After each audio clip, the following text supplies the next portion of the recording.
with them in many innovative ways of ensuring that they have a proper level of housing for all those that require it. Thank you. That ends question time. The next item of business is election of a member for appointment to the Scottish Parliament corporate body. I have received one valid nomination for appointment. The nomination is Liz Smith. The question is that Liz Smith be selected for appointment to the Scottish Parliamentary corporate body.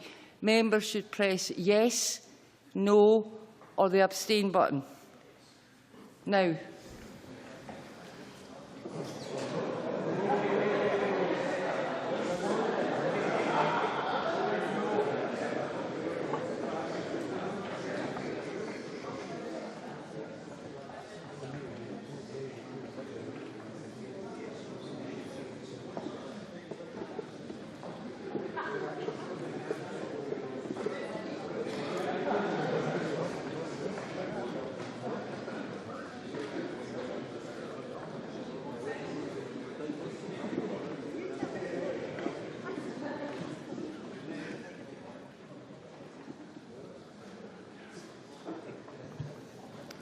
Thank you. The result of the vote for the appointment of Liz Smith to the Scottish Parliamentary corporate body is as follows.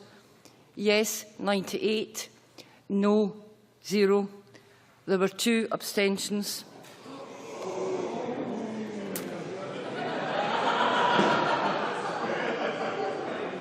As a majority of members have voted in favour, Liz Smith is duly selected for appointment to the Scottish Parliamentary corporate body. And may I take this opportunity firstly to congratulate Liz Smith on her appointment, but on behalf of the corporate body members, Liam MacArthur, Linda Fabiani, David Stewart and myself, can I express our thanks to Mary Scanlon for the fine job that she has done as a representative on the corporate body. She has worked tirelessly and diligently on behalf of the Parliament, and we wish her well in her duties that she's about to take up. Thank you very much.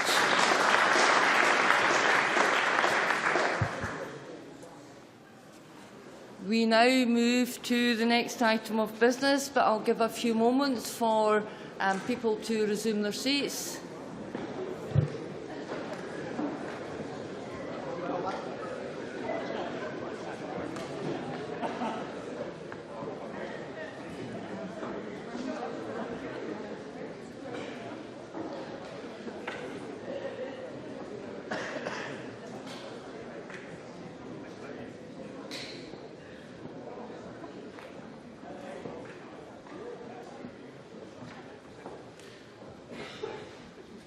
Okay, the next item of business is a debate on motion number 9376 in the name of Angela Constance on the European Youth Guarantee.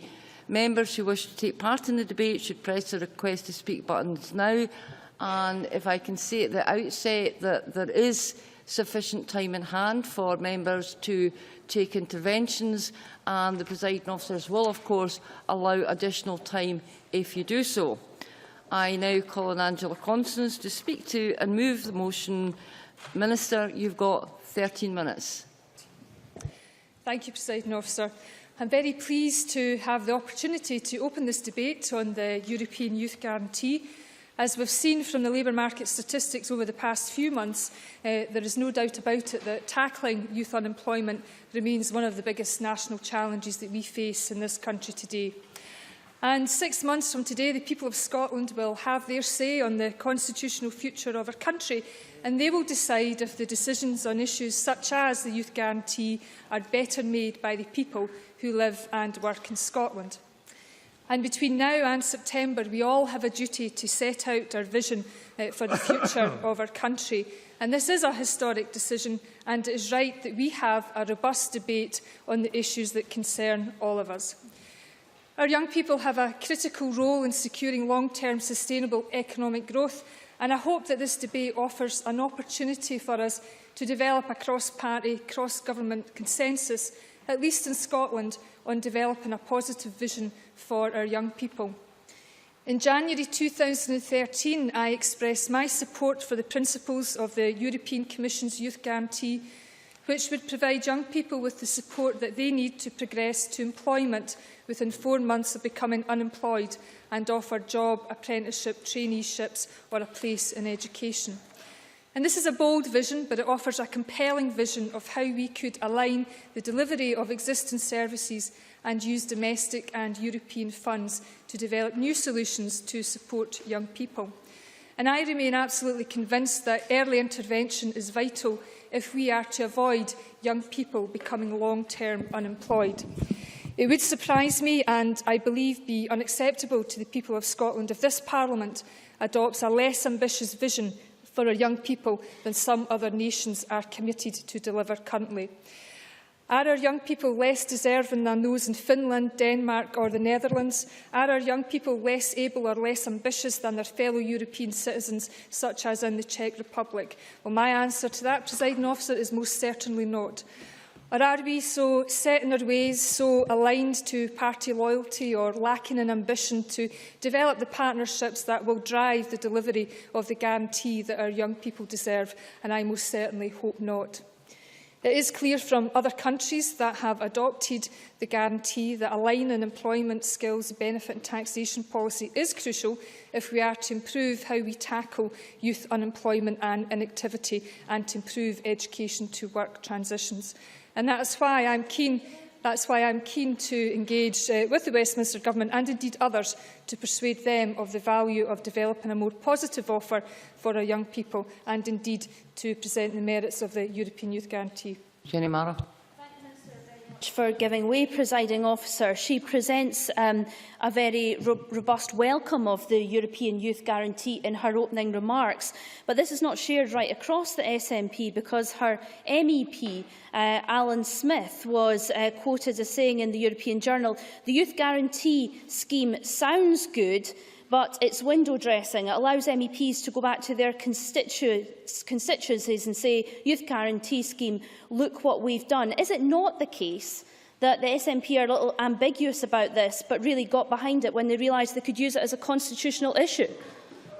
Angela Constance. I refute that entirely, Ms Mara, and actually if you read the entire quote that Mr Smith has attributed to him, what he raised concern about was the lack of budget associated with the European Youth Guarantee. We now know that there is a budget associated, and it's also important for the record, Presiding Officer, to note that Mr Smith actually voted for the European Youth Guarantee when he had the opportunity to do so in the European Parliament.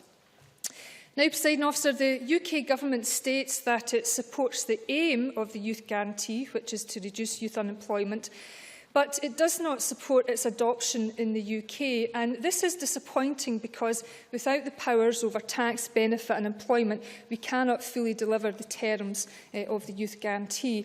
And I accept that the European Council's recommendation in favour of establishing a Youth Guarantee is non-binding on Member States.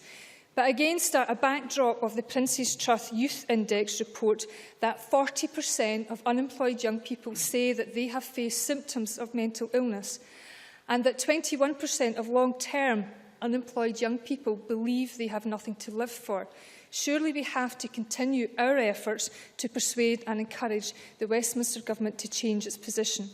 And in February, I wrote to Ian Duncan-Smith urging that his government should adopt the principles of the European Youth Guarantee.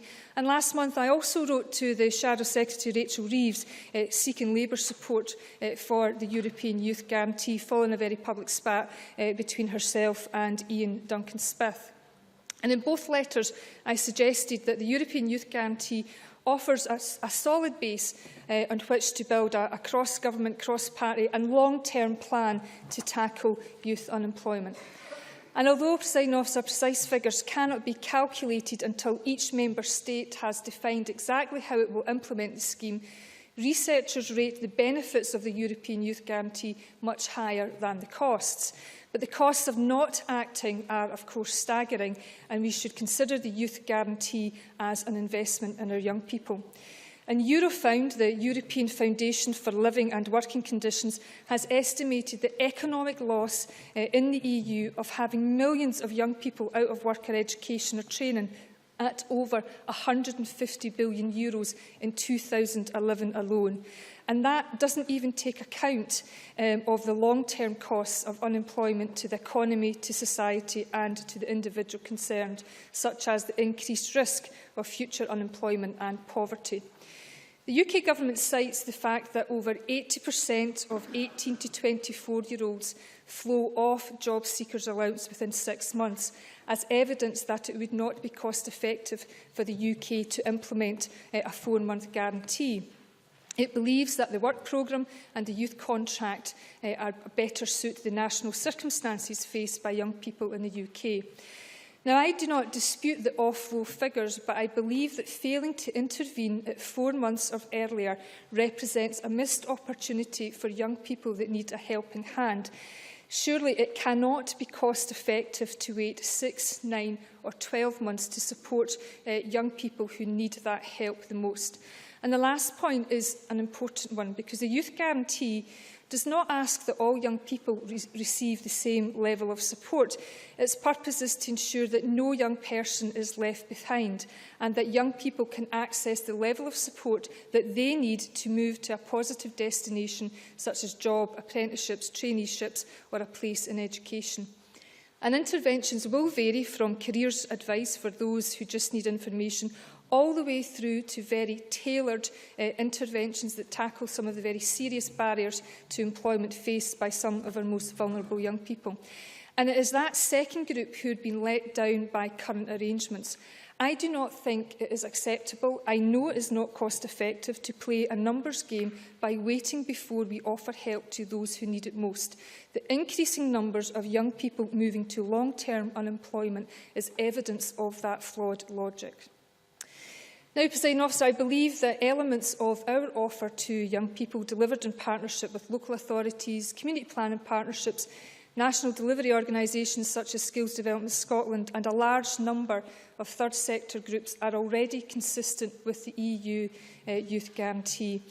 And our interventions are based on the principle that early intervention is key to avoiding young people becoming long-term unemployed. And I am frustrated that without the powers of an independent member state, that this Parliament cannot deliver the alignment of employment, skills, taxation and benefit policy that would allow us to deliver the guarantee in full to all of our young people. But within the scope of our powers that we currently have available, we have already delivered a range of programmes, whether it's Opportunities for All, our unprecedented guarantee offer of a place and learning and training for every 16 to 19-year-old. Our commitment to 16 to 19-year-olds has delivered record number of school leavers who are progressing to positive destinations. Our successful Modern Apprenticeship programme, meeting our commitment to deliver 25,000 each year, is being delivered, and I will in a moment. And also Youth Employment Scotland, Community Jobs Scotland and our support to encourage employers to take on graduates are all delivering opportunities for young people. And that's not to mention the Employability Fund and other initiatives such as Certificate for Work Readiness. I'm happy to give way to Ms Mara. Mara. Sir, for giving way, Presiding Officer. I'm sorry, I'm going to let the Minister continue for now, if that's okay. Minister? Well, that was easy, thank you.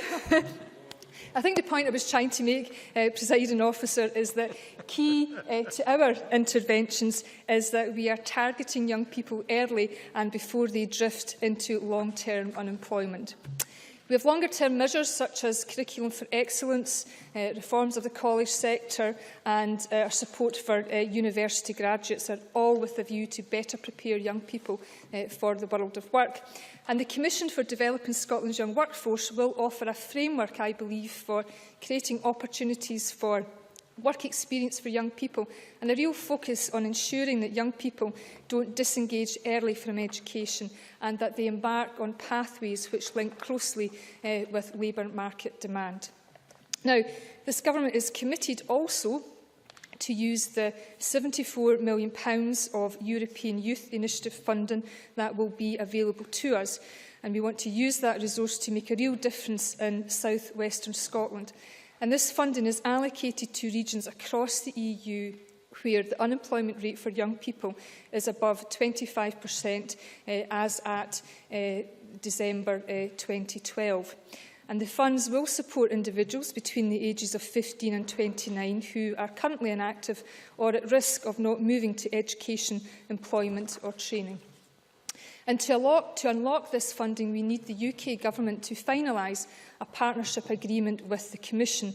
But I am open to engaging widely on how we can use this funding to tackle long-standing problems in areas such as Glasgow, Ayrshire, Lanarkshire, Dumfries and Galloway and Renfrewshire. And I already have had an assurance from the Deputy Prime Minister that the Scottish Government will be responsible for the management of the Youth Employment Initiative money for South West Scotland. And this programme will be worth at least £110 million when matched with domestic resources. Presiding Officer, an important aspect of my role is persuading Scotland's employers to invest in their future by growing young talent. And I believe that our young people are intelligent, creative, hard-working and willing to work. And as the economy shows signs of recovery, it is important that we continue to make the business case to employers to future-proof their ability to take advantage of the new business opportunities that will emerge. And our Make Young People Your Business campaign will continue throughout 2014 with sectorally themed events in key areas such as digital, ICT, oil and gas, textiles and engineering, but to name a few. And young people are, Presiding Officer, without doubt hit the hardest when the economy is weak. However, as I have emphasised to this Parliament previously, youth unemployment is not just the product of recession, because prior to recession, during a time of economic growth in this country, rates of youth unemployment in Scotland had reached around 14%. So we have to be more ambitious, and our goal cannot just be about returning to pre-recession levels. And I'm sure that we all want better for the young people for Scotland. Presiding Officer, this debate today and cross-party support for the European Youth Guarantee should be taken as an opportunity to signal this Parliament's determination to deliver a shared positive vision for our young people. And the lessons that I have gathered from what other European countries are doing, from what we are doing in Scotland, from my wide discussions with employers, young people and other stakeholders across Scotland, confirm my belief that we need to engage early to offer young people the support they need before they drift into long-term unemployment, that we need to better align our skills and employment systems with a supportive tax and benefit regime that is focused on moving young people into employment instead of penalising them for not being able to find work, and to tackle underemployment to create entry opportunities for young people with fewer or no qualifications. And with that in mind, Presiding Officer, can I propose the motion in my name?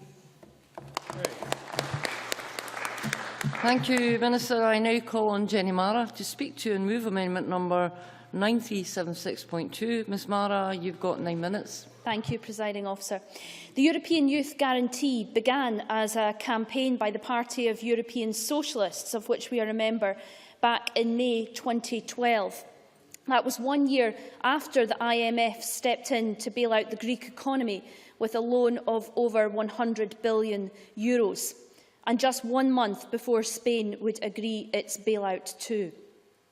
The campaign was devised as the world watched the collapse of the Eurozone, the decline into insolvency of states which just years previously had been in growth, and in plain sight of the stringent cuts to public services and the loss of livelihood that caused riots on the streets of Athens and marching in Madrid. And through it all, Presiding Officer, young people, and particularly young women, the students of Lisbon, of Rome, and closer to home of Dublin, were forced into a world not of their own making, but a world where nevertheless work was nearing impossible to come by, and wages even less likely to meet the rising cost of living. And in countries like Spain, that has not abated. Earlier this year, youth unemployment in Spain was reported to reach a staggering 58%, 6 out of 10 young people unable to find work. And in Greece, it has peaked at nearly 70%. At its heart, the campaign for a youth guarantee was a campaign for those young people whose hopes of a career, whose trust in the political process to deliver them opportunities, and most importantly, whose self-belief was evaporating before them.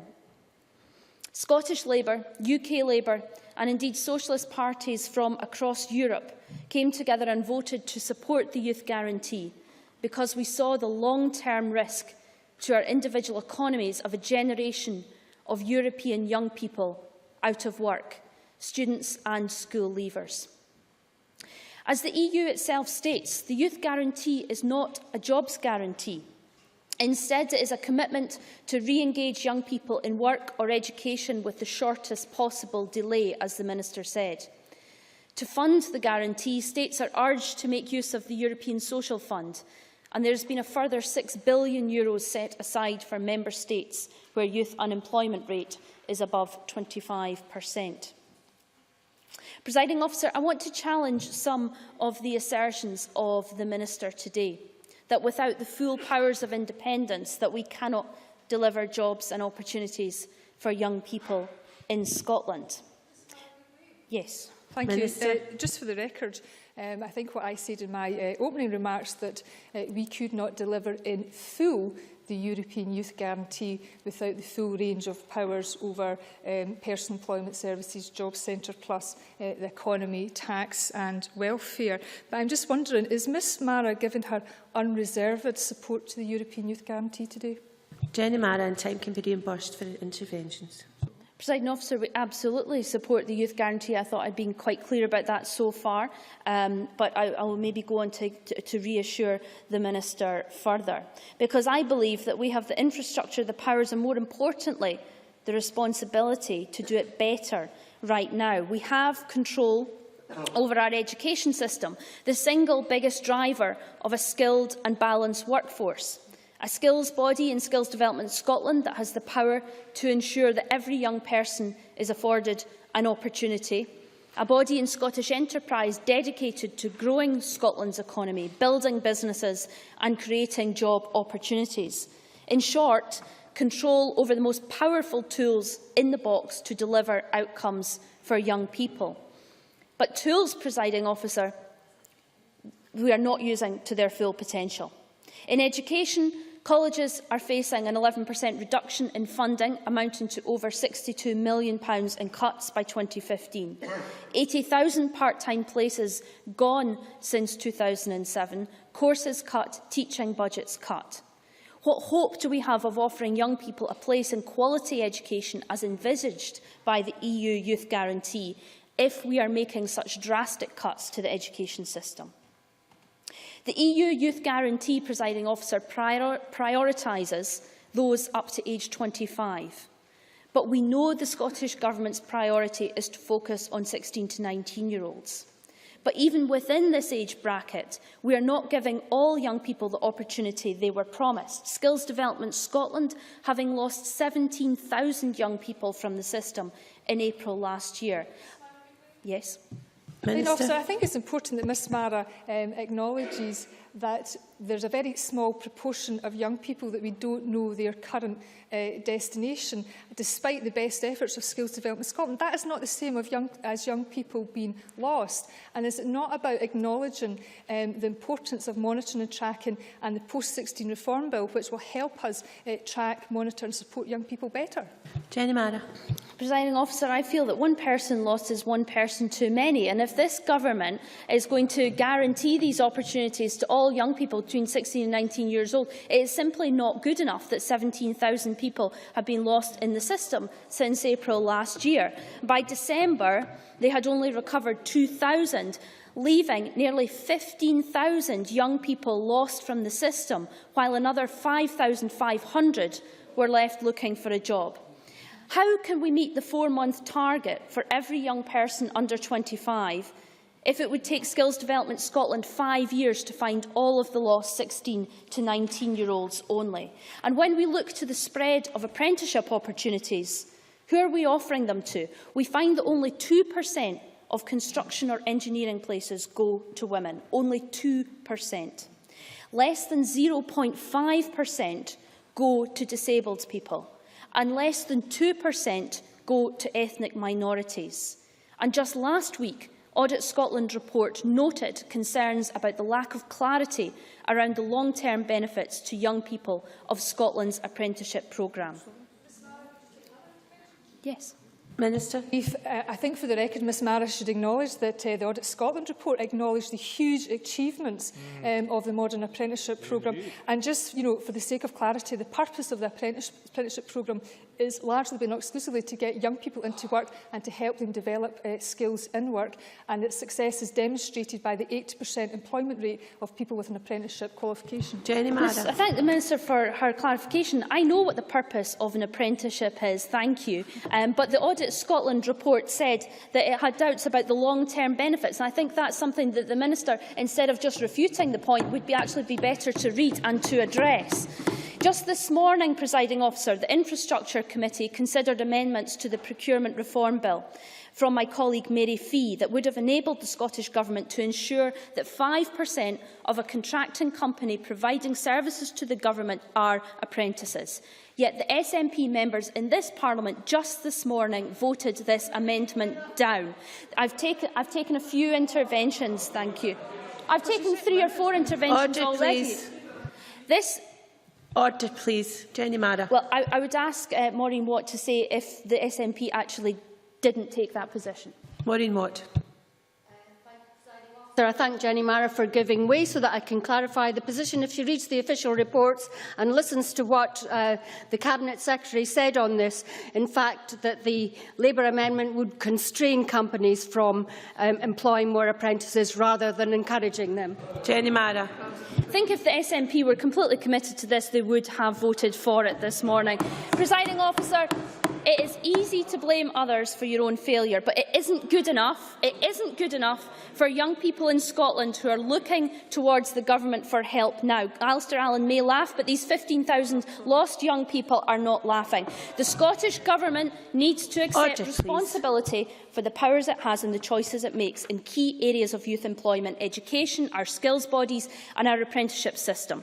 If we are to make a difference, improvements in those areas are what we should be debating, regardless of whether or not the Government want to have that debate. Only then will we be able to reach the ambitious proposals for Scotland's young people envisaged in the EU Youth Guarantee. Presiding Officer, I move the amendment in my name. Many thanks. And I now call Mary Scanlon to speak to and move Amendment 9376.1.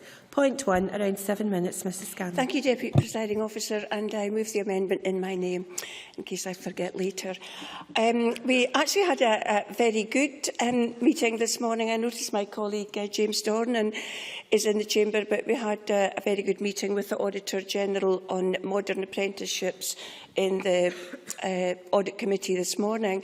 And I also want to put on record that Conservatives very much welcome the 25,700 modern apprenticeships that we do have and our commitment to training, education. And I have to say, even if someone doesn't finish their apprenticeship, I still think that 3 months, 6 months, a year or 2 years is better than nothing at all, although I would want them all to finish. But I do think the Auditor-General pointed out some very good issues, and I know the Audit Committee will be looking further at this.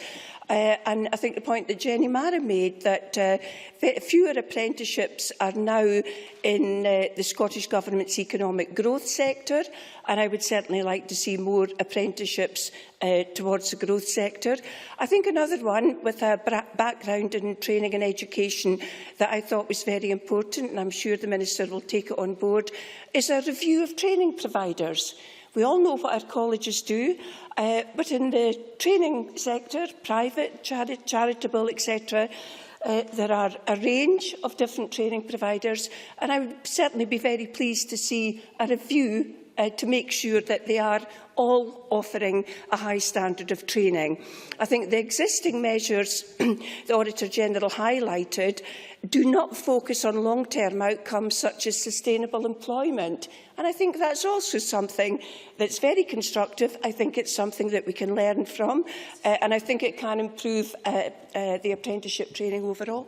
Minister. Can I say to Mrs Scanlon that while our evidence shows that 92% of modern apprenticeships are in employment 6 months after completion, that actually there's nothing in the Audit Scotland report that this government doesn't accept. And as she will know, there's a lot of work going on via the Wood Commission, which will indeed be addressing some of the points she does raise. Mary Scanlon. Absolutely. Having become a total anorak in the Audit Scotland report, can I remind the Minister that it was Skills Development Scotland did send out a survey, and it was 92% of those who responded to the survey found employment and sustainable employment, which we very much welcome, and that was clarified at the committee this morning. But it's 92% of those that responded. The one issue, well, quickly. James Dornan. Very much, Mrs Scanlon. Will you accept that the Auditor-General or one of her staff said that there was over 50% at least had responded to that survey, which is a decent-sized number for any survey, and that surveys work on taking the percentage of the people that respond and then extrapolating from that? Can membership remember to speak to his chair, please? Mary Scanlon. Thank you. The Auditor-General staff did say that they would clarify in writing to the committee the exact number. Can I also say that we previously had a 60 million budget for apprenticeships, and at that time 60 million for 10,600. Therefore, the average spend per apprenticeship was 5,660. We've been able to achieve an additional 15,700 modern apprenticeships for an additional 15 million, and if you divide 15 million by 15,700, it brings the average cost per apprenticeship down from 5,660 to less than 1,000.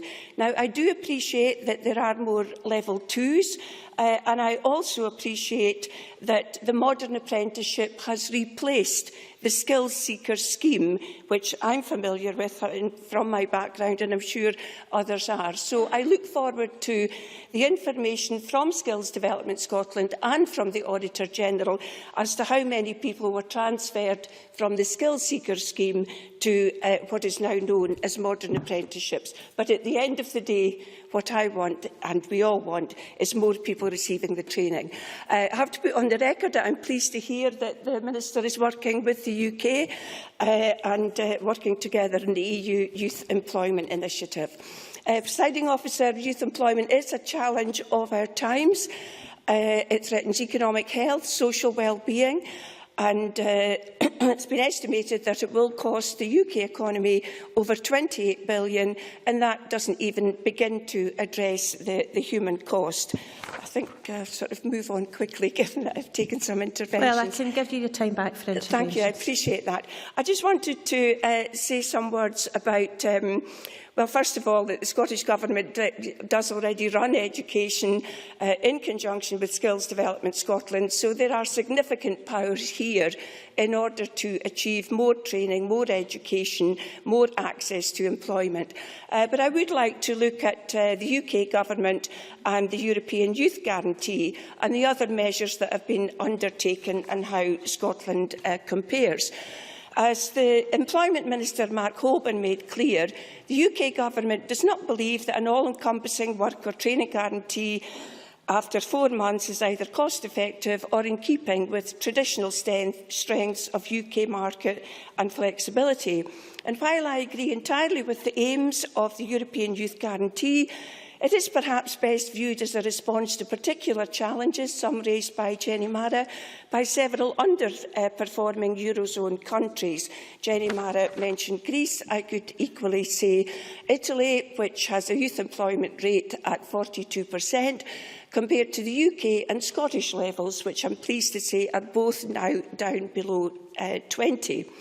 Accordingly, the UK Government is right to adopt a different policy response, which is cost-effective, focuses on long-term employed. Our youth employment is already below the EU average and falling at a faster rate. But the centrepiece of this UK policy is the £1 billion youth contract scheme, which was introduced 2 years ago before the European guarantee scheme. The one that's already in place, has been in place for 2 years, will provide nearly 500,000 new opportunities for 18 to 24-year-olds through wage subsidies to employers, including apprenticeships, work experience placements, and I'm sure the Scottish Government would appreciate and endorse the value of such measures and welcome the fact that national youth unemployment fell by 48,000 across the UK in the period July to September last year. So both approaches have the same essential aim to increase the number of young people in work, ensure that youth employment recedes back to historic norms. So consequently, this debate is best characterised not as a battle between two diametrically opposed forces, but rather as a technical discussion over a time period. This point was recognised by Lazio Andor, the European Commissioner responsible for employment, social affairs and inclusion, in a speech to Greenwich University last year. He explained that within the Council there was significant disagreement between those who felt the 4-month trigger was necessary and those who felt that 6 months was more appropriate. But if the Scottish Government falls into the former camp, then my party and the coalition government is in keeping with the latter. But we all share the same aims. We all want the best for young people in terms of opportunities and training. So I would take another statistic that, in fact, 4 in 5 young people who come off job seekers allowance within 6 months of signing on. So a finding which suggests that the current targeted approach best aligns with how our labour market is structured. My final point, Deputy Presiding Officer, are the cuts to the college budget. I still feel that although SDS directly contract less than 10% of apprenticeships to further education, I appreciate the figure is higher when it's subcontracted, but I do feel in these difficult times the reputation of our colleges are second to none, and I would hope that they can get an additional share of that budget. We know there are 140,000 fewer students at college than in 2007, and we know that this will harm our economy in the long run. There has been a loss of 2,000 staff in FE in the last 3 years, and it's still falling. Another 400 job losses announced today in the last quarter. So I do feel where there are opportunities for modern apprenticeships, for training and for a quality standard of education that is recognised by every employer in Scotland. Yes, we can have the private sector and the third sector, but please don't forget our colleges. Thank you. We now turn to the open debate. I have a little bit of time in hand for interventions, and I call Christina McKelvey to be followed by Margaret McCulloch, speeches of around 6 minutes. Thank you very much, Presiding Officer. There's 2 very large sections of society that the Westminster Government seems to be very good at ignoring. Maybe they just don't yell loudly enough. On the one hand, there are vulnerable elderly people who have neither the money nor the resources to manage alone. On the other hand, there is this huge swathe of young people who feel cynical, hopeless, ignored and rejected, or in some cases even worse, as the Minister mentioned in her opening remarks. Part of that sense of cynicism comes from their previous treatment. We've seen a long line of Westminster solutions to youth employment and lack of opportunity. We had Tony Blair telling us that 50% of school leavers should go to university, regardless of either their own ambitions or their suitability for academic qualifications, and didn't even take into account whether they had the ability to pay labour tuition fees. We have had a range of so-called youth opportunity schemes, none of which has brought real success. This Scottish Government's commitment to 25,000 modern apprenticeships each year for the life of this Parliament is a key target and one we have already surpassed. Young people deserve better than Westminster can offer, has offered or ever will offer the young people of Scotland. Within the restrictions of UK governance, Scotland is doing better on every level. With independence, we will do much, much more.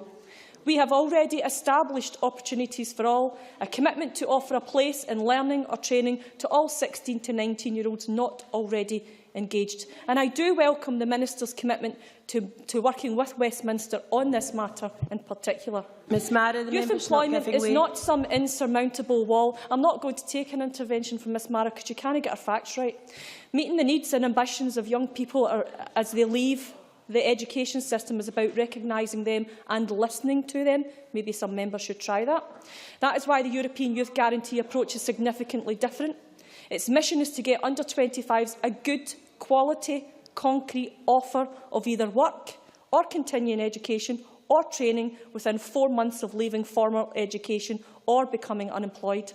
Its approach is solid and practical. The scheme demands a quality offer of a job, apprenticeship, traineeship or continued education that is adapted to each individual's needs and situation. Here are the Member States of Europe coming together in common interests that demand strong cooperation between all the key stakeholders: public authorities, employment services, career guidance providers, education and training institutions, youth support services, business, employers, trade unions and many, many others. So far, around 18 Member States have submitted Youth Guarantee implementation plans, leaving around 11 still to deliver, with the UK only just submitting theirs on the 3rd of March 2014, a few weeks ago. We urge Member States which have not yet finalised their Youth Guarantee implementation plans to do so as soon as possible, said Laszlo Andor, the European Commissioner for Employment, Social Affairs and Inclusion.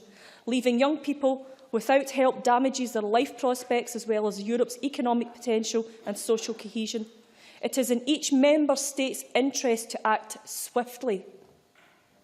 I emphasise the word swiftly, and put in place practical measures to help young people get a job or acquire the skills to get a job in the future. I think Liz Smith want in. Liz Smith. I thank Christina McKelvey for taking the intervention. I don't disagree with what you're saying about the aims and objectives. That's entirely true. Where I think I have a difference of opinion, it's difficult perhaps to do this without looking at some economic theory, but one of the reasons why the flexibility is being sought is because the actual structure of some of the unemployment in the different countries across Europe is so very different, and therefore different timescales can apply. Christina McKelvey.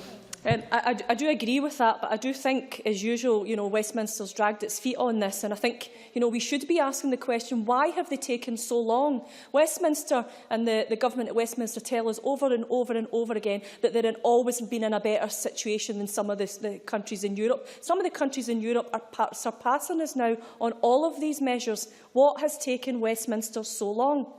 Could it be anything to do with the UK's antipathy towards the EU? Here's an opportunity to take up an offer of European funding, and the coalition government is dragging its feet. The Commission itself says the plans submitted and/or still upcoming are expected to identify in each Member State the measures to be taken to implement the Youth Guarantee. It's not rocket science. The Youth Guarantee implementation plans clarify how the partnerships between responsible public authorities, employment services, education and training institutions, social partners, youth organisations and other stakeholders will be organised. They should also outline which youth employment reforms and measures Member States expect to see co-financed from the European Social Fund and the Youth Employment Initiative. Adopting the European Youth Guarantee at UK level would allow this Scottish Government to better align employment, skills, policy and early intervention, which is absolutely necessary for some of our young people. We have to aspire to better. Small, independent but very successful Finland's government's Youth Guarantee scheme has 83.5% of young job seekers successfully allocated a job, traineeship, apprenticeship or further education within 3 months of registering as unemployed in 2011. In 2011, we're now in 2014 and UK's still playing catch-up. Now, today we have some excellent figures on unemployment and Scottish figures at 6.9%, much lower than the UK figure. With the limited powers of devolution, this Scottish Government has managed to mitigate the worst excesses of Westminster cuts. With independence, we will be able to take action to grow the economy, create more jobs and ensure that more women and young people have the opportunity to take them up. I urge the UK Government to finalise the partnership agreement and let us get on with giving our young people the opportunities they need to flourish. Thank you. Just before I call Margaret McCulloch, I can advise the Chamber that I've looked at the time and I can offer members up to 7 minutes. Margaret McCulloch to be followed by Claire Adamson. Thank you, Presiding Officer. At the outset, I think we have to acknowledge that this debate takes place at the start of a 6-month period in which Scotland faces 2 big tests of public opinion. This May, people across Europe will decide the complexion of the next European Parliament, and this September, Scotland decides on its future in the referendum. The next 6 months will inevitably be dominated by the debate over independence, but let's not lose sight of the importance of those European elections in determining the future direction of the EU and the shape of the recovery after years of economic crisis in Europe. Across Europe, the UK's biggest export market, we see an average youth unemployment rate of 22%, not unlike our own youth employment rate at home. But we also know that in troubled southern European economies like Spain and Greece, the youth employment rate frequently breaches 50%. Youth unemployment is a Europe-wide crisis. It's a challenge to every government of every party in every one of the EU member states. The European Youth Guarantee is now part of the EU response to the crisis, a guarantee to offer every young person in eligible member states a job, further education or work-focused training within 4 months of them leaving education or becoming unemployed. It's disappointing that the UK Government has found itself isolated in Europe as the only member of state eligible for a share of the Youth Employment Initiative funds, which has chosen not to use those funds to support the implementation of the Youth Guarantee. Their reasons, supposedly, are that they would rather prioritise NICLE's Youth Contract Scheme and the Work Programme. Presiding Officer, on you go. Mary Scanlon. Can I ask the member if she does acknowledge that the UK scheme was in place over 12 months before the European scheme? It has seemed to be working very well, and I would ask her to acknowledge that. Margaret McCulloch. I think if you wait to my next paragraph, I'll actually cover that question, but I don't think it's one you like. Presiding Officer, the youth contract might be well-intentioned, but reports in the press this month indicate that it has paid out just 6% of the wage incentive payments, and local authorities believe that it is underperforming. And the work programme isn't working either. The government's own figures have shown that people who use the work programme are more likely to return to the job centre than find work, while just 1 in 6 have got a long-term job and less than 5% of those claiming a disability have found work. In any event, the work programme is part of this government's prescription for long-term unemployment. It kicks in after 12 months. The real significance of the Youth Guarantee is it would compel government to intervene earlier, and if successful, it would prevent young unemployed people from becoming long-term unemployed. Presiding Officer, across Europe, it's the younger generations that have been bearing the brunt of this crisis. We cannot lose this generation to uncertainty and unemployment, or to a cycle of low pay and no pay. We want to see young people achieving and progressing, from training to employment, from subsidised jobs to unsubsidised jobs, from insecure work to work in which they can support themselves and build for their future. I hope that people will see that it was Europe's Socialists and Democrats who campaigned for the Youth Guarantee and fought to persuade a sceptical Commission and a Parliament dominated by the right of their case. To defend the Youth Guarantee and to fight to secure investment in young people across Europe, we need to strengthen the voice of Socialists and Democrats in the European Parliament. In Scotland, we have the chance to do that in May. We should also recognise that Scotland, and indeed the whole UK, has to be in Europe if we are to benefit from European investment in our economy. José Manuel Barroso, President of the EU Commission, said it would be extremely difficult for an independent Scotland to join the EU. In the second big test of public opinion this year, I hope that people of Scotland will realise that Scotland cannot be part of a European jobs policy if we are not part of the European Union. Scotland has lost out in the Youth Guarantee because of the UK Government's dithering. We don't want to lose out again because our EU membership has been put at risk. Thank you, Presiding Officer.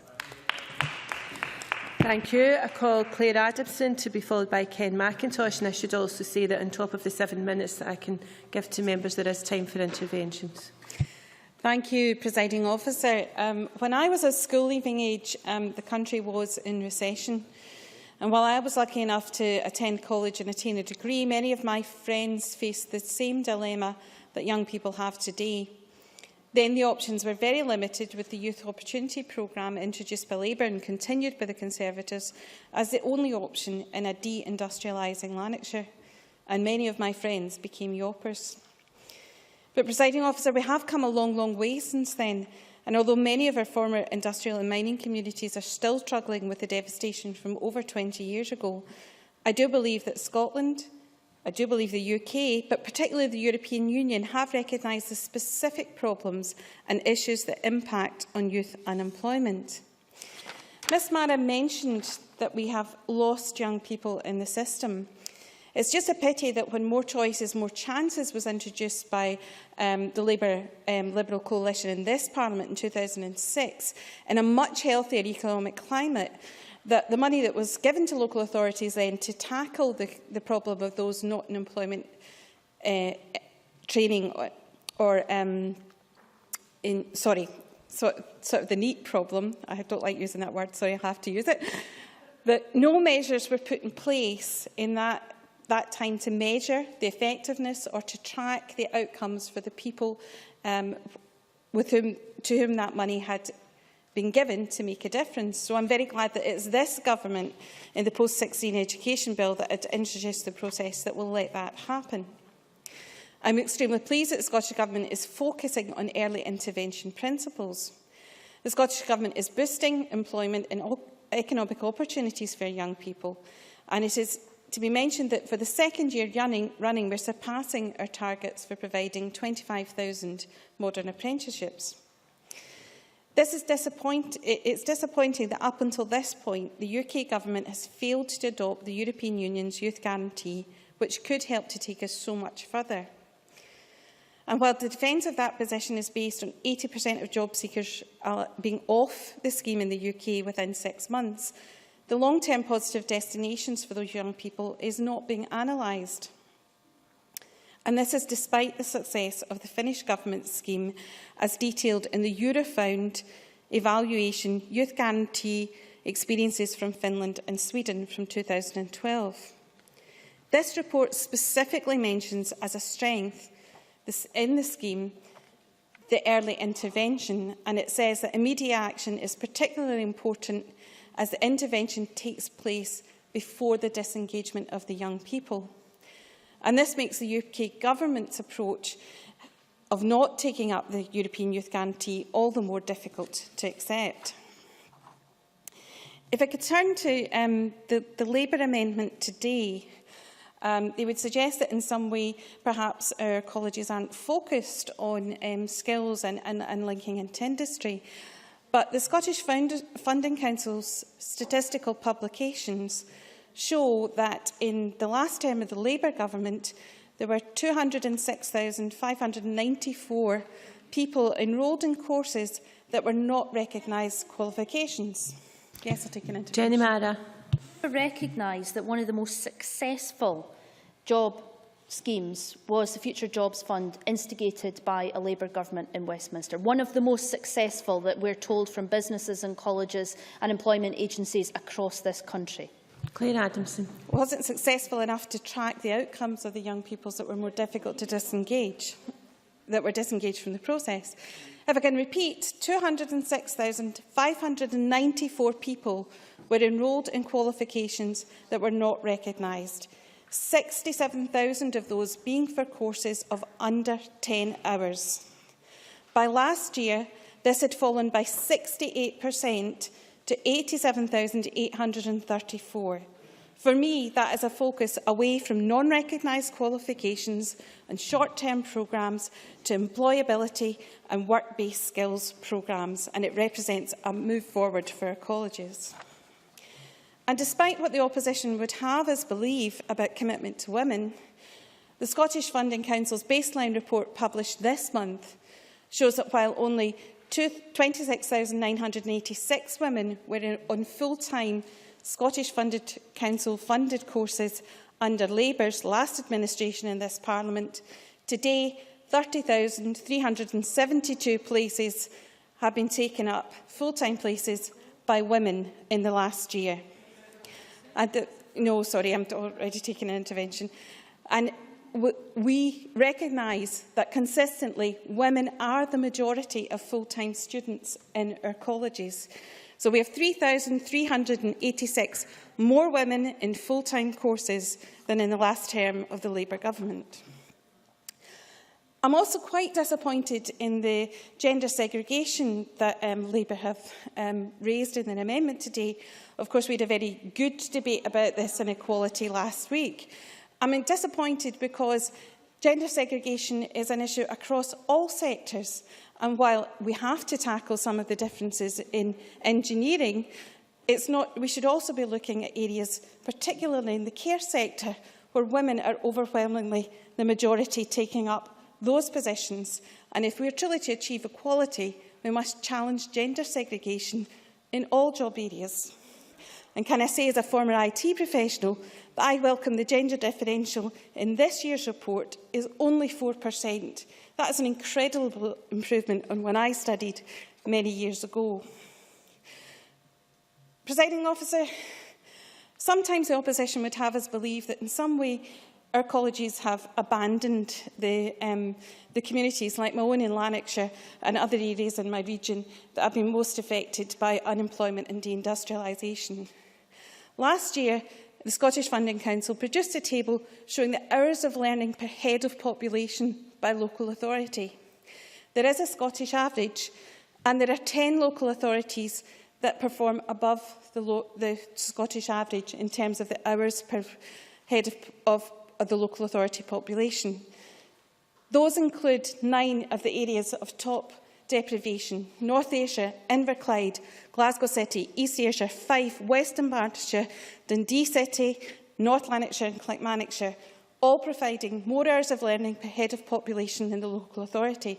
They haven't produced those figures for this year, but what I see is a college sector that has changed and adapted to more skills-based qualifications, concentrating on our young people and actually delivering for the areas of most concern in Scotland. Thank you. Call Ken McIntosh to be followed by Stuart Maxwell. Thank you, Presiding Officer. And last month I met a young man, Ryan Cannon, from East Renfrewshire, who has just started a full-time and fulfilling job with the local housing association following 9 months on the dole. 9 months of unsuccessful job hunting and depressing interviews. 9 months at the very start of this young man's working life, where he is made to feel unwanted instead of invaluable. I was particularly proud to meet Ryan, as he is the first success of a voluntary work experience programme I have launched in my own constituency of Eastwood, along with my MP colleague Jim Murphy, and crucially with the support of dozens of local businesses. Now, there's no doubt that Ryan secured the job that he has done because he's bright, industrious and talented, but I'm conscious that he only got that opportunity because of that 6 weeks of work experience.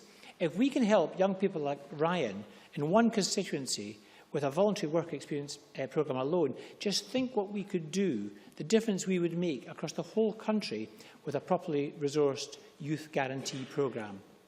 The worrying thing, Presiding Officer, is that most of us as MSPs are less likely to hear the success stories, less likely to hear of people like Ryan, and more likely to have heard from young people struggling to find a job, or worse still, struggling to cope with the effects of joblessness. The economists David Bell and David Blanchflower have found that unemployment, while young, especially of long duration, causes permanent scars rather than temporary blemishes. Now, I would think that no member could disagree with the central argument in the motion today of the critical role that young people play in our economy and the huge disadvantage periods of unemployment place on them.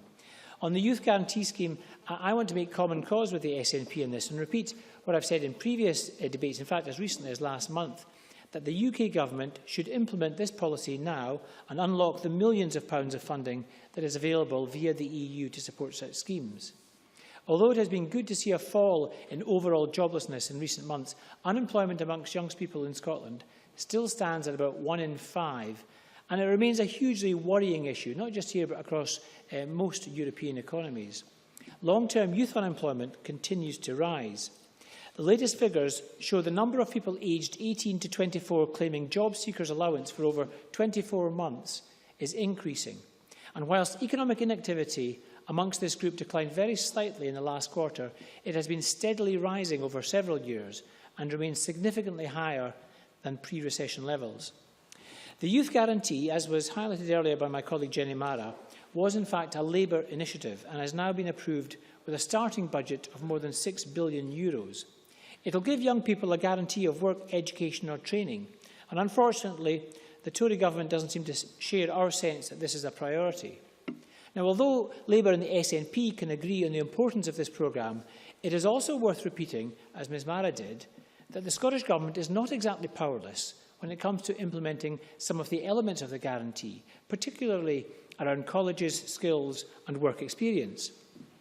Colleges Scotland confirmed in their briefing for this debate that the budget given to further education means that any new activity in this sector can only be done at the expense of current activity.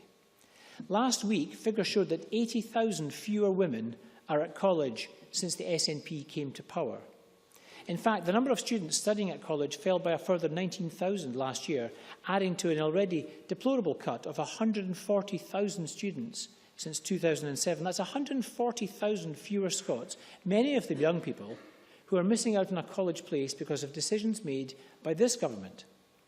Colleges should be a key part of any strategy to combat youth unemployment, not only to provide further education opportunities for young people, but also to foster links between schools, business and industry. One of the central recommendations of the Wood Commission's interim report is that better links should be made between schools and colleges, allowing more vocational skills to be taught in a school environment. In turn, colleges should be fostering links with business and industry, such as the Engineers of the Future programme highlighted by Sir Ian. The scheme provides a qualification in engineering, hands-on work experience, and the whole process is sponsored by industry, which ensures that the young people receive a salary whilst participating. We need to engage much more with industry from a school level onwards. Yes, please, Minister. I appreciate Mr Macintosh's support of the work being undertaken by the Wood Commission and also his support of the European Youth Guarantee. But I wonder if he would accept that this government is funding colleges more in every year than under the previous Labour Liberal executive. Ken Macintosh. As a way of looking at the decisions this Scottish Government has taken to further education is simply myopic to compare and pretend that somehow funding is better off. The figures I've just read out, that 140,000 students every year, no, this is not in total, this is every year, 140,000 Scots are being denied a place at college. This is entirely a devolved decision, and at a time, I'm sorry, but Mr Dornan interrupts from a secretary position to deny my figures. I would challenge Mr Dornan to justify his remarks that there are not 140,000 people going to university. James Dornan. Can you explain to me who these 140,000 people are that are missing out on college places? Because once again, what you're doing is you're playing with figures and you're not telling the facts. Once again, I remind members through the chair, please. Ken Macintosh. Presiding Officer, I am happy for my figures to be challenged, examined, scrutinised by anybody in this Parliament. These are figures that are absolutely unequivocal. The number of students, number of people that are actually going to college in Scotland has fallen from something like 480,000 to 300,000. It's a phenomenal figure. And the SNP, to claim that they are spending more on colleges when they should be utterly ashamed of the doors that they have slammed in people's faces in this country, is a disgrace. And I have to say, I do not doubt that there is a desire on behalf of SNP colleagues to do the best for people of Scotland. But for them to actually deny the implication of their own policies is blind. It is blinkered. To constantly blame others for the decisions they take themselves, for the power that we have in this Parliament to make a difference, is actually, it is not logical. And it is certainly not going to persuade people to vote for you in September this year. We need to encourage more, Presiding Officer, to do more. And if I can give you an example, just last week the Labour Party announced what we could do, a guaranteed job scheme for all young people on unemployment benefit for over a year, all adults aged 25 or over on unemployment for more than 2 years. The Government would pay the wages and national insurance directly to businesses to cover 25 hours of work per week. In addition, a Labour Government will provide an extra £500 per employee to help businesses with set-up and administration costs. This is the kind of practical programme we need to give young people a helping hand into work. And even from opposition, Presiding Officer, from 2007 onwards, in this Parliament, my Labour colleagues and I were arguing to reinstate Labour's Future Jobs Fund to establish a Scottish wage subsidy programme. And I was one of the first to welcome it when John Swinney, the Cabinet Secretary, finally announced £15 million in his budget statement in September 2012. Now, it took a further year for the Employment Minister to announce the Employment Recruitment Initiative. I've asked Spice to estimate the figures. They're only indicative at the moment, but I believe that up to, or just over 4,500 jobs have been created up to March this year. Now, that's 4,500 jobs that are more than welcome, but just think what could have been created with more of a sense of mission, more of a sense of purpose and more drive behind this initiative. Presiding Officer, young people have been the hardest hit by this recession, and we must act now to give them a brighter future, not simply to bemoan lost opportunities, certainly not simply to defer all decisions until after September later this year, but to use the powers of this Parliament and this Government today to make a difference to these young lives. Thank you. Thank you. I now call Stuart Maxwell to be followed by Liam MacArthur. Thank you, Presiding Officer. Before I begin with my own remarks, I have to take issue with what Ken McIntosh has just said, because, of course, he is manipulating figures. Effectively, what he's trying to do is take an example of numbers which are based on short-term and part-time courses and compare it with full-time courses. The point about the changes that have been made to the college sector are that we now have targeted full-time courses for young people. I think that was the right thing to have done, and I think that is what this Parliament should be doing to support young people at this particular difficult time. Ken McIntosh. Talking about people, whereas he seems to be talking about courses. Stuart Maxwell. Talking about the fact that you're talking about numbers which are based on part-time, short-term courses. That's what you're talking about, and frankly, you should be ashamed. Order, please, and can members speak through the chair? The member should be ashamed of trying to pretend that a short-term, part-time course for a person is the same as a full-time educational opportunity for a young person. That's the difference. And he can pretend that chalk is actually cheese, but it's not, Ken. It's not. No, I will be taking an intervention on that point. I am delighted to have the opportunity, Presiding Officer, to take part in this debate on the European Youth Guarantee. Now, as we've heard, the European Union's Youth Guarantee Scheme is a scheme to ensure that all young people under the age of 25 get a good quality offer of a job, apprenticeship, traineeship or continued education within 4 months of leaving formal education or of becoming unemployed. Now, apart from the obvious reason, why does this matter? Well, it matters for a variety of reasons. First of all, unemployment has a negative impact on the emotional health of young people. Research by the Prince's Trust in 2012 found that young people who were unemployed were more likely to feel stressed and depressed and less likely to feel loved or hopeful when compared to those in work or education. It is particularly sad when young people are denied hope just as they are starting out on their adult lives, and we should make every effort to ensure that all young people feel they have a worthwhile future. From the point of view of the Treasury, a young person who is unemployed is claiming benefits and not paying taxes, so there is a loss of revenue and a concomitant cost to the public purse. Moreover, a young person who is not in training or employment or education is not developing any skills, nor acquiring any experience. And this is one of the most important points for both the young person and indeed for the country. There is some evidence that early career unemployment is linked with repeated incidences of unemployment among low-skilled individuals. There has also been a good deal of research which has found that early youth unemployment has an impact on future earnings.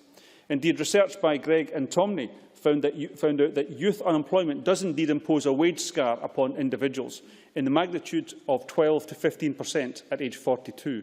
So ensuring that all young people are in education, training or employment does not just help these young people now, it protects their future employment and earnings prospects and, of course, benefits the wider economy. There are, of course, also social implications of youth unemployment. For example, research which was undertaken in France concluded that increases in youth unemployment induce increases in crimes such as burglaries, thefts and drug offences. So there are good social and economic reasons for doing our utmost to reduce youth unemployment, as well as the obvious moral reason that the personal lives of these young people would be transformed by meaningful employment or educational opportunities, and that no young person should be excluded or left behind. I am pleased, therefore, that in the light of the research, and I want to be fair to the Conservatives here, in the light of this research, that the UK Government has, at the beginning of this month, submitted an implementation plan for a European Youth Guarantee Scheme to the EU. I accept that is what they have done. But I am indeed very disappointed that they have been half-hearted in their approach by not supporting early intervention and by ignoring one of the most crucial parts of this process, which is on the 4 months fact. I think that's the important fact, that it is so crucial to that the 4-month figure is so important, and to ignore that and reject that, I think, is very unfortunate and disappointing indeed. The Youth Guarantee Scheme, yes. Margaret McCulloch. Would the member agree with me that by offering short part-time courses to young carers or carers that are unable to work full-time, or young male, females that are looking after children, would be an early intervention to help them to update their skills and then consider moving back into the job market at a later date? Stuart Maxwell. I think absolutely we should offer lots of things to people, and there should be a variety of offers in place. And one of the problems that Margaret McCulloch has is that she supports a constitutional settlement which leaves all the powers over welfare, benefits, taxation and the economy, and all of the money, effectively, the decisions over the money, are left with a Conservative and Liberal Democrat coalition. That's what she supports. Now, I understand that she was a member of the Conservative Party for a number of years, so perhaps that's the reason why she supports it. Now, the Youth Guarantee Scheme would require cooperation and coordinated action amongst all of the key stakeholders, and would therefore introduce a joined-up approach to provide early and effective intervention for young people to ensure that they were helped into some meaningful training or a job. Now, I would hope that all members of the Scottish Parliament would unite to urge the UK Government to commit to establishing the European Youth Guarantee Scheme as soon as possible, and I hope even at this late stage they could accept the 4-month part as well. However, I am delighted to say that the Scottish Government in September 2011, in the Government Economic Strategy, recognised the importance of the employment and training of young people as one of the ways in which we can accelerate recovery and drive sustainable economic growth while developing a more resilient and adaptable economy. I'll take one final intervention. Jenny Mara. The member for Giving Way. Would he support the Labour Party's new proposal of a tax on bankers' bonuses to ensure a jobs guarantee for long-term unemployed? Stuart Maxwell. Again, of course, this Parliament has no power to impose a tax on bankers' bonuses. So perhaps if Jenny Mara supported that power coming to this Parliament, then we can debate the merits of such a tax. And I think many of us would very much welcome that. To continue, Presiding Officer, that is why the Scottish Government has introduced opportunities for all. And since 1 April 2012, every 16 to 19-year-old in Scotland has had a guaranteed offer of a place in education or training, the very first such guarantee ever made in Scotland. Now, this has required the kind of coordinated approach between agencies that is a key feature of the EU's Youth Guarantee Scheme, and it has resulted in the rate of young people staying in employment, training or education after leaving school currently being the highest on record.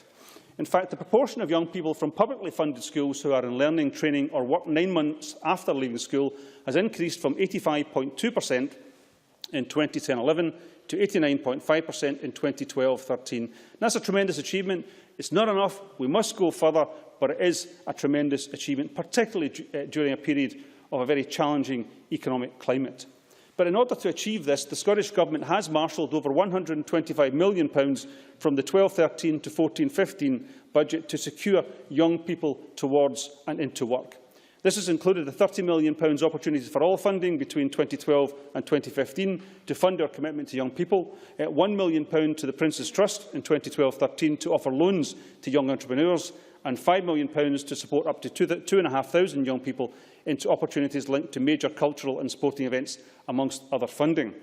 Finally, Presiding Officer, I'd like to point out that at the moment the financial benefits of all these employment initiatives, such as modern apprenticeships, educational funding and so on, accrue to the Westminster Government. Now, we're delighted to make the effort in helping young people, but the funding accrues to the Westminster Government, who get increased tax revenues and have to pay out reduced welfare payments. In an independent Scotland, the financial benefits of these measures would come directly to the Scottish Government, who could use the extra income to fund further employment services and thus create a virtuous cycle of increased success.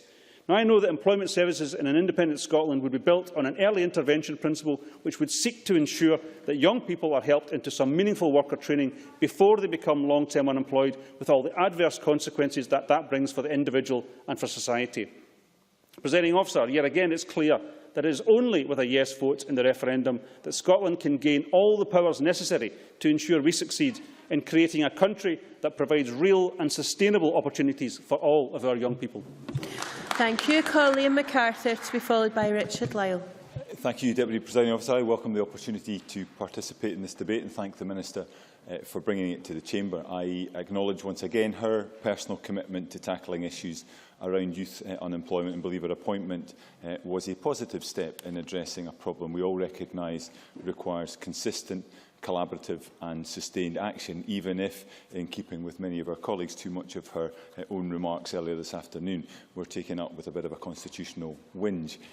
While Scottish Liberal Democrats will be supporting the amendments in the name of Jenny Mara and Mary Scanlon, there is nothing within the government motion with which I would disagree, as it asks us simply to support the aims of the European Youth Guarantee. Indeed, I think Ms Constance's motion sets out very fairly and appropriately the damaging and corrosive effect that prolonged periods of unemployment and inactivity can have on our young people. The Minister is also right to point to the benefits of early intervention. In that, I think we all accept that the longer someone of any age is left inactive, the more difficult the situation becomes to address. Not only can skills deteriorate over this time, but self-confidence and even self-worth are affected in ways that can be profound, as Stuart Maxwell rightly suggested. So early and targeted intervention is not just desirable, it is in many cases essential. This, of course, is the ethos of the European Youth Guarantee, and in that sense I don't think anyone in the Chamber would take issue with it. Where I do think there is a debate to be had is whether or not the guarantee adds value to what is being done at a UK and/or, for that matter, a Scottish level. Like Colleges Scotland, in their briefing, the Minister has pointed to additional funding that might be available, and on the face of it, why would one look at a gift horse in the mouth? However, it's important to look at the conditions that would be applied to such funding, and while the underlying objectives of the Youth Guarantee are entirely laudable, operating within such a structure could prove overly rigid. I am passionately pro-European, but even I am uneasy at the way in which the EU can find itself being overly prescriptive at times. It does have a tendency to try to micromanage from the centre, something about which I am intuitively sceptical. And it would appear that I'm not alone, as Jenny Mara observed earlier. The Minister's colleague, the MEP Alan Smith, recently argued that the Youth Guarantee scheme sounds good, but there's no budget behind it of any significance. It's window dressing. It allows MEPs to go to their constituencies and say, look what we have done. And it wasn't simply a question of funding, because he goes on to bemoan what he calls, a quote, a knee-jerk reaction in parts of the Commission and the Parliament, that he says, we need to do everything at the European level. He says the Youth Guarantee is precisely one of those. I'm not in favour of the EU being responsible for social policy. I'm not in favour of the EU being responsible for delivering apprenticeships. Of course, as the Minister rightly observed, Mr Smith then went on to vote for the Youth Guarantee, perhaps tempted by the idea of going back to his constituents, showing off the window dressing he'd managed to secure. But I'll take an intervention from the Minister. Minister. think Mr MacArthur needs to acknowledge that the Commission has moved some way forward in terms of flexibility. But I wondered if he agreed with Glenys Wilmot MEP, who says, "I call upon the British Government to follow today's vote and use the UK's share of the €6 billion Youth Guarantee funds to save a generation of Youth Guarantee." And I wonder if Mr MacArthur could persuade his colleague Nick Clegg really to make progress and to implement the European Youth Guarantee. Liam MacArthur. Well, I think it may be a question that we both want to reflect on in terms of persuading our colleagues, given the comments I've just outlined from Alan Smith. And I think the serious point from Alan Smith was making was that approaches are almost certainly better tailored at a member state level, or for that matter, by Scottish Government, its agencies and local authorities. I cannot see how in this area a blanket EU-wide approach is going to prove more effective. Even in member states such as Sweden and Finland, where the Youth Guarantee model is well established, evidence suggests there have been strengths, but there have also been weaknesses. I understand the study by Eurofound into the Swedish and Finnish experience concluded that schemes there were more effective for young people already work-ready, rather than addressing those further from the workplace whose issues may be more deeply entrenched.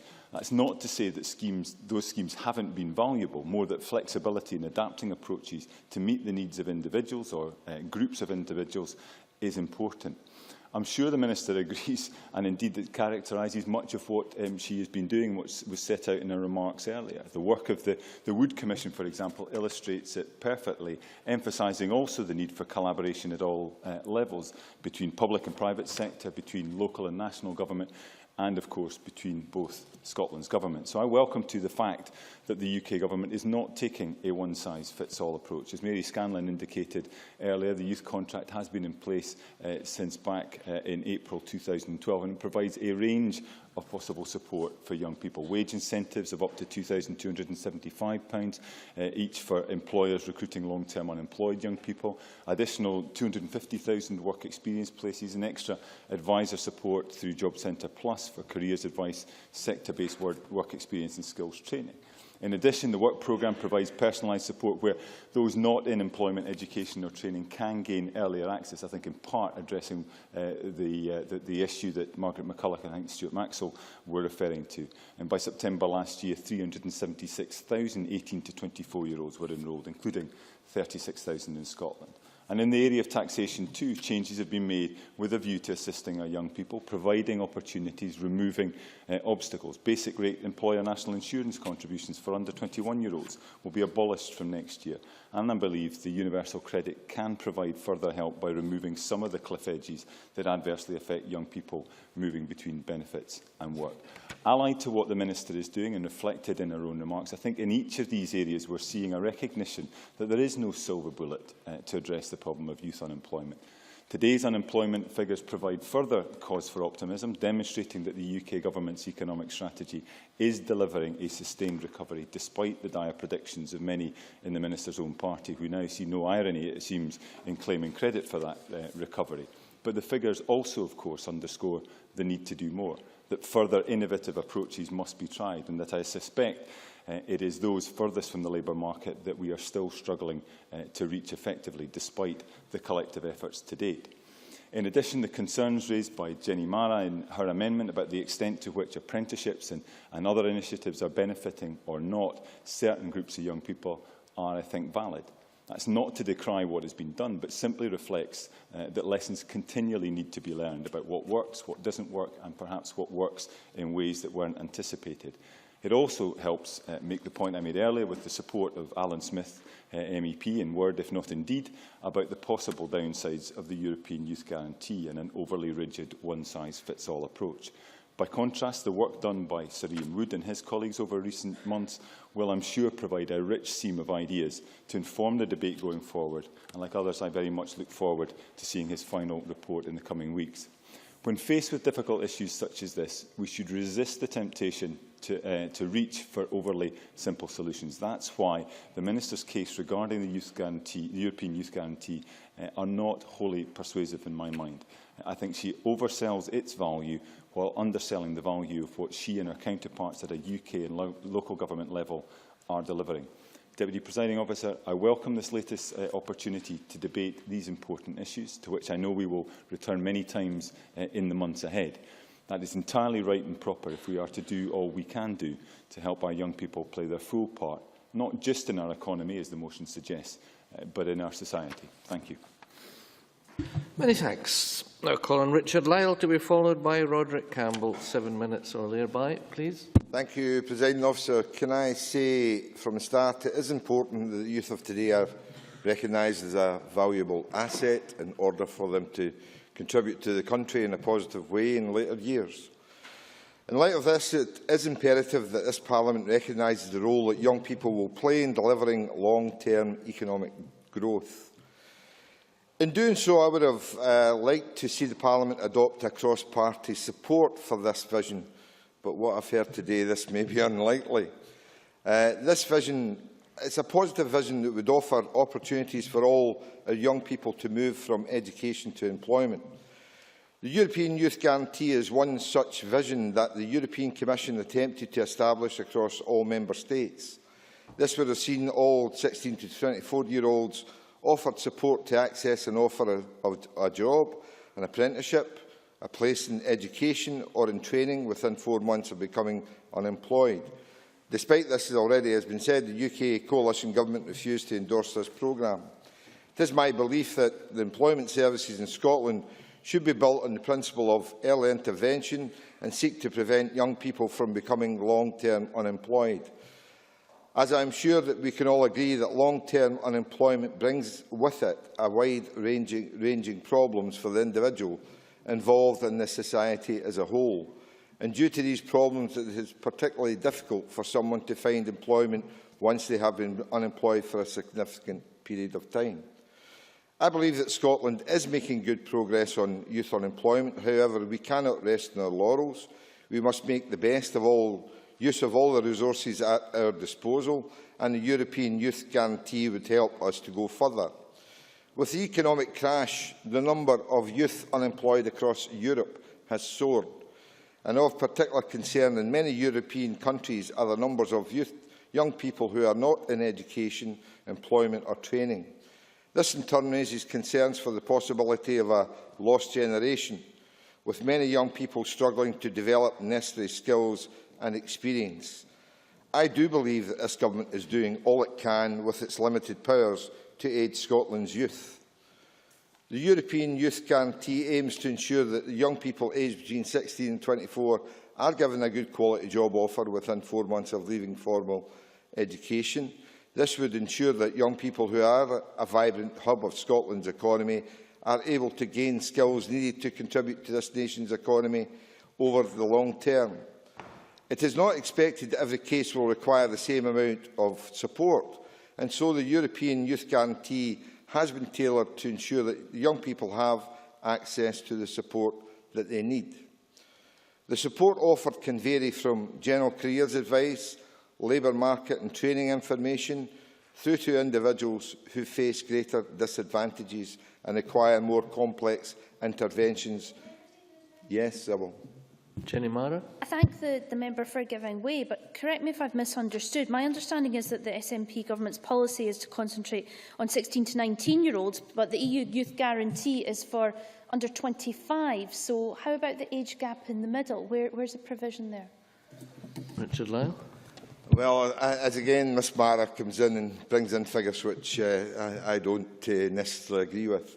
It is not expected that every case will require the same level of support, and so the European Youth Guarantee has been tailored to ensure that young people have access to the support they need. The support offered can vary from general careers advice, labour markets and training information, through to individuals who face greater disadvantages and require more complex interventions and job or training guarantees. As I have already said, I had hoped that in this debate today that cross-party support could be gained for this initiative, as there is evidence from other countries, namely Austria, Finland, Denmark and France, that investing in young people pays off. However, this will only work if it is used as both a relief measure to tackle the current levels of youth unemployment and preventative measures that minimise the risk of future generations to become unemployed or inactive. When I left school, I was lucky enough to enter the workforce the very next week. Today, there are more hurdles for young people to overcome. Places of work have evolved, and it is now more imperative that we do all we can to ensure that young people are given every opportunity to succeed in the workforce and overcome those hurdles. The youth of today are Scotland's future, and we should all strive to help whatever political party we are part of to ensure that our youth all have the necessary tools at their fingertips to make them fit for the work ahead. As already been said, as a local politician, I do listen and I do learn from the youth in my area. With the right policies and by listening to young people, we all can develop their potential. It is a hard, unforgiving world out there, but I am sure that our youth, if given the opportunities and with the factor of the September vote and with independence, Scotland can face up to the challenge of today, and the youth of Scotland can make us all proud in the future. Thank you. Thank you very much. Now call on Roderick Campbell to be followed by Margaret McDougall. 7 minutes or thereby. Presiding Officer, for many young people, the transition from education to employment can seem very long and difficult. Everyone in the chamber today will know of young people who simply cannot appear to get a leg up onto the employment ladder, despite numerous applications for all manner of jobs. Ken McIntosh, who's not in the chamber I see now, has referred to his own constituency experience in that regard very vividly. But for those who cannot gain work, further education or training, the transition from economic inactivity to unemployment can be lonely, demoralising and disheartening. Across Scotland, 34% of all young people are economically inactive. This can partially be explained by the 23% or thereabouts of 16 to 24-year-olds who remain in education. But they will all face the same problem on finishing their studies of what to do and where to go next. This problem already faces approximately 21% of young people in Scotland who are currently unemployed. The important question, therefore, is how to address that, how to prevent long-term unemployment, how to maximise the life chances of the individuals concerned. As others have already said, the Scottish Government made a good start with the Opportunities for All scheme, upon which the European Youth Guarantee can build. Presiding Officer, Scotland needs young people in work and training. We can ill afford to have scores of young people unable to find employment. Of course, the latest employment figures from the Office of National Statistics show youth employment and inactivity rates in Scotland are improving, especially compared with the rest of the UK. But there can be no doubt that they could improve further, and no doubt at all that the rate of youth unemployment remains too high, although far away from the horrible rates seen in Spain and Greece, already referred to. As far as economic inactivity is concerned, in my own constituency, North East Fife, economic inactivity levels are the highest of any of the constituencies in the Mid-Scotland and Fife region, at 28.6%, or approximately 13,000 people. Students, of course, account for the majority of young, economically inactive people. And that's also the case in North East Fife, with a high number of students at the SRUC, Elmwood College and St Andrews University. Accordingly, a large number of people currently economically inactive in North East Fife and Scotland more widely will soon be joining the jobs market and joining the school leavers and other young people already there. Even if we accept that graduate levels of employment in Scotland are comparatively high, many graduates could also be assisted by the Youth Guarantee Scheme. Of course, the Youth Guarantee Scheme can also assist young people as soon as they finish their education, at school or otherwise. And it will ensure that Scotland's young people will have the support in trying to find a job if they need it, and that they will have a safety net if they are unable to find suitable work, training or further education for themselves within that period of up to 4 months of leaving education or becoming unemployed. The Youth Guarantee Scheme is designed to help to make young people responsible for their own future, but we as a society must take the first steps in ensuring they're not excluded from that society because of a lack of opportunity. As others have already suggested, the Finnish have shown what can be done, what can be achieved by following a programme designed to meet the needs of young people entering the jobs market. Youth unemployment in Finland is falling, and an average of 83.5% of young people have received successful offers within 3 months of registering as unemployed, courtesy of the Youth Guarantee Scheme. Yes, okay. I'm very grateful to Roderick Campbell for taking that point. I mean, I think I would acknowledge the success that both in Finland and in Sweden they've had in relation to youth unemployment. But I refer to what I suggested in my own remarks, that there has been evidence suggesting that for those furthest from the labour market, the guarantee has not worked as effectively as it has for those nearer to the labour market. And therefore, I think lessons need to be learnt from that experience as well. I thank Liam MacArthur for making that point. It's undoubtedly the case. We should always learn from other countries' experiences and not have a closed mind to these things. So I take that point on board.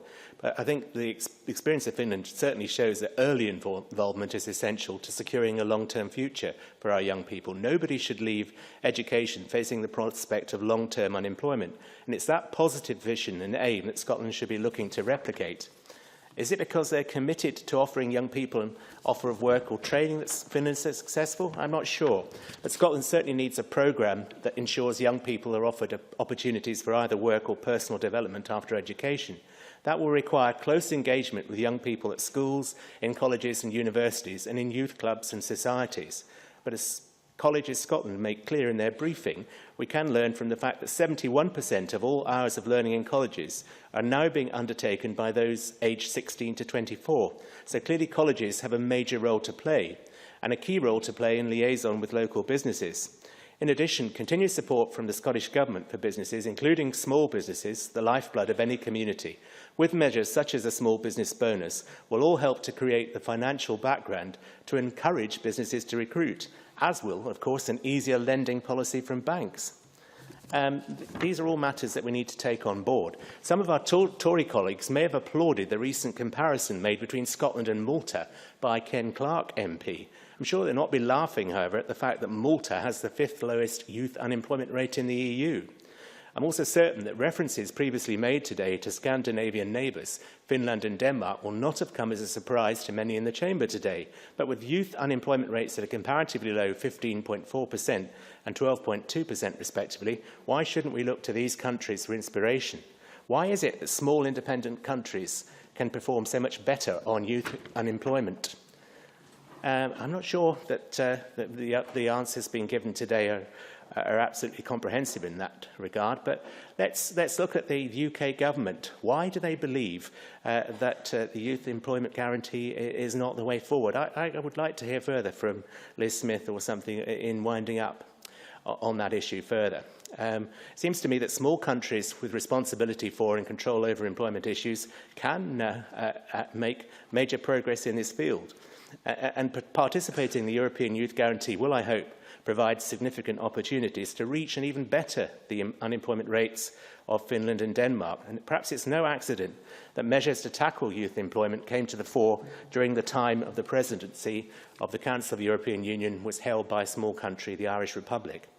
And just in conclusion, yes, I take on board some of the points made in the Inclusion Scotland briefing as to the position of the disabled, and I accept that the numbers of females undertaking construction modern apprenticeships is very low, but I think we ought to accept there has been a significant increase in the number of women entering into modern apprenticeships generally. And let's not lose sight of the fact that the motion generally refers to the key role young people will play in delivering long-term economic growth. That's absolutely right. Thank you, Presiding Officer. Thank you. Now call on Margaret McDougall to be followed by Gordon MacDonald. A very generous 7 minutes. Thank you, Presiding Officer. And can I clarify that Labour has always supported the European Youth Guarantee, having voted for it within the European Parliament. As we have heard, the aim is to provide a good quality offer of a job, apprenticeship, traineeship or continued education for all young people under 25, adapted to an individual's needs within 4 months of leaving formal education or becoming unemployed, whether registered with employment services or not. It's a great idea and one I'm sure the Chamber wholeheartedly supports. More so given the figures released today show that 19.1% of 16 to 24-year-olds are unemployed. In the area I represent, North Ayrshire, 9.6% of people aged 18 to 24 were claiming job seekers allowance at the end of last year, the second highest in Scotland. And this figure doesn't represent the full total because more will be unemployed but not claiming.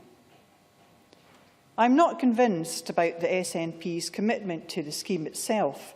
The motion states that it supports the principal aim of the European Youth Guarantee to reduce youth unemployment, endorses the aim of ensuring that all young people under the age of 25 receive a good quality offer of employment, etc. Yet, as Jenny Mara and Liam MacArthur have said, your own MEP, Alan Smith, called it a knee-jerk reaction and window dressing. So which is it? You can't lambast Westminster for not implementing the European Youth Guarantee and then refer to it as simply window dressing. If the Scottish Government is really committed to the scheme, then they need to work harder to deliver it. The current strategy is directed at those between 16 and 19. What is the Scottish Government doing to offer the same opportunities to those between 19 and 25 as the scheme promotes? It's all well and good to put... Right, I will give way. I appreciate that. Can I just stress that despite in educational terms we have a very key focus as the primary lead for 16 to 19-year-olds, but despite not having all the powers of Westminster, we have done things like introduce the Youth Employment Scotland Fund for young people, young unemployed people up to 24, and in terms of our support for graduates, that will be for young people up to the age of 30. So I actually think we're doing as much as we can within our powers. Margaret McDougall. I thank the Minister for that intervention, but I think that there is more that can be done. It's all well and good to put a motion to the Parliament today saying that you support the European Youth Guarantee, but I'm afraid young people in Scotland need action, not just rhetoric. The government benches tell us they are doing all they can, that it's not their fault. It is simply that Scotland doesn't have all the economic levers required to offer opportunities to those between 16 and 25. I would argue that you do have the powers. We could be doing more with our colleges and more with our modern apprenticeships. Yet college places are being cut and our modern apprenticeship programme isn't as effective as it could be. This government has presided over massive cuts to colleges. This has seen part-time college places drop by 140,400 since 2007. How can you provide opportunities for all when there aren't the places? If we really want to build a stronger economy, we should be opening the door to colleges in Scotland, not slamming them shut. The same strategy is true of our modern apprenticeship programme. It is directed towards 16 to 19-year-olds. And although the Audit Scotland report Modern Apprenticeships, published just last week, tells us that MAs in Scotland have increased, it also points to underlying flaws in the process. For example, the report tells us that existing performance measures do not focus on long-term outcomes such as sustainable employment.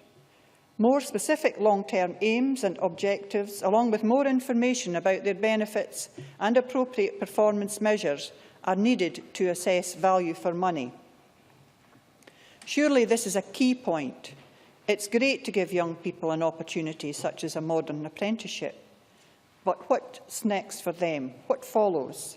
I would argue that if we are to further improve the lives of our young people and Scotland's economic outlook, we should be supporting Audit Scotland's call for more outcome-based measures to assess the long-term benefits and for these benefits to be published.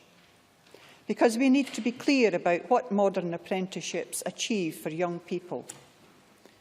The Equality and Human Rights Commission report into MAs also argues that the uptake of modern apprenticeships in Scotland is typified by significant gender segregation, with ethnic minorities and disabled people also appearing to have low levels of access to all forms of apprenticeships. For example, less than 0.5% of all modern apprenticeship placements are taken by someone with a declared disability. Less than 2% are taken by ethnic minorities, while 98% of construction placements are still taken by men. Equality should be at the heart of our legislation, and MAs should be no different. So what is the Scottish Government doing to tackle this problem? Presiding Officer, I find it concerning that figures released following a Freedom of Information request in December last year showed that there were 15,000 school leavers that the Government cannot find. 15,000 young people who have not been given the same opportunity of a job, training or education because they have been lost from the system. This is simply unacceptable. So can the Government explain today why this was allowed to happen? To conclude, Presiding Officer, this Government could be doing more with the powers it has to provide a better future for our young people. We should be looking at the long-term outcomes of modern apprenticeships, tackling the equality issues and making sure our colleges are properly funded. If this Government is serious about the European Youth Guarantee, opportunities for all should be targeted towards 16 to 25 years olds now, rather than telling us it can only happen after independence. Thank you. Thanks very much. Now call on Gordon MacDonald, after which we'll move to the closing speeches. Thank you very much, Presiding Officer. The Youth Guarantee proposed by the European Commission is based on the experience of Austria and Finland. This highlights that investing in young people at an early stage has the beneficial effect of reducing long-term youth unemployment. Austria has one of the lowest rates amongst European countries, with a youth unemployment rate of 7.5%.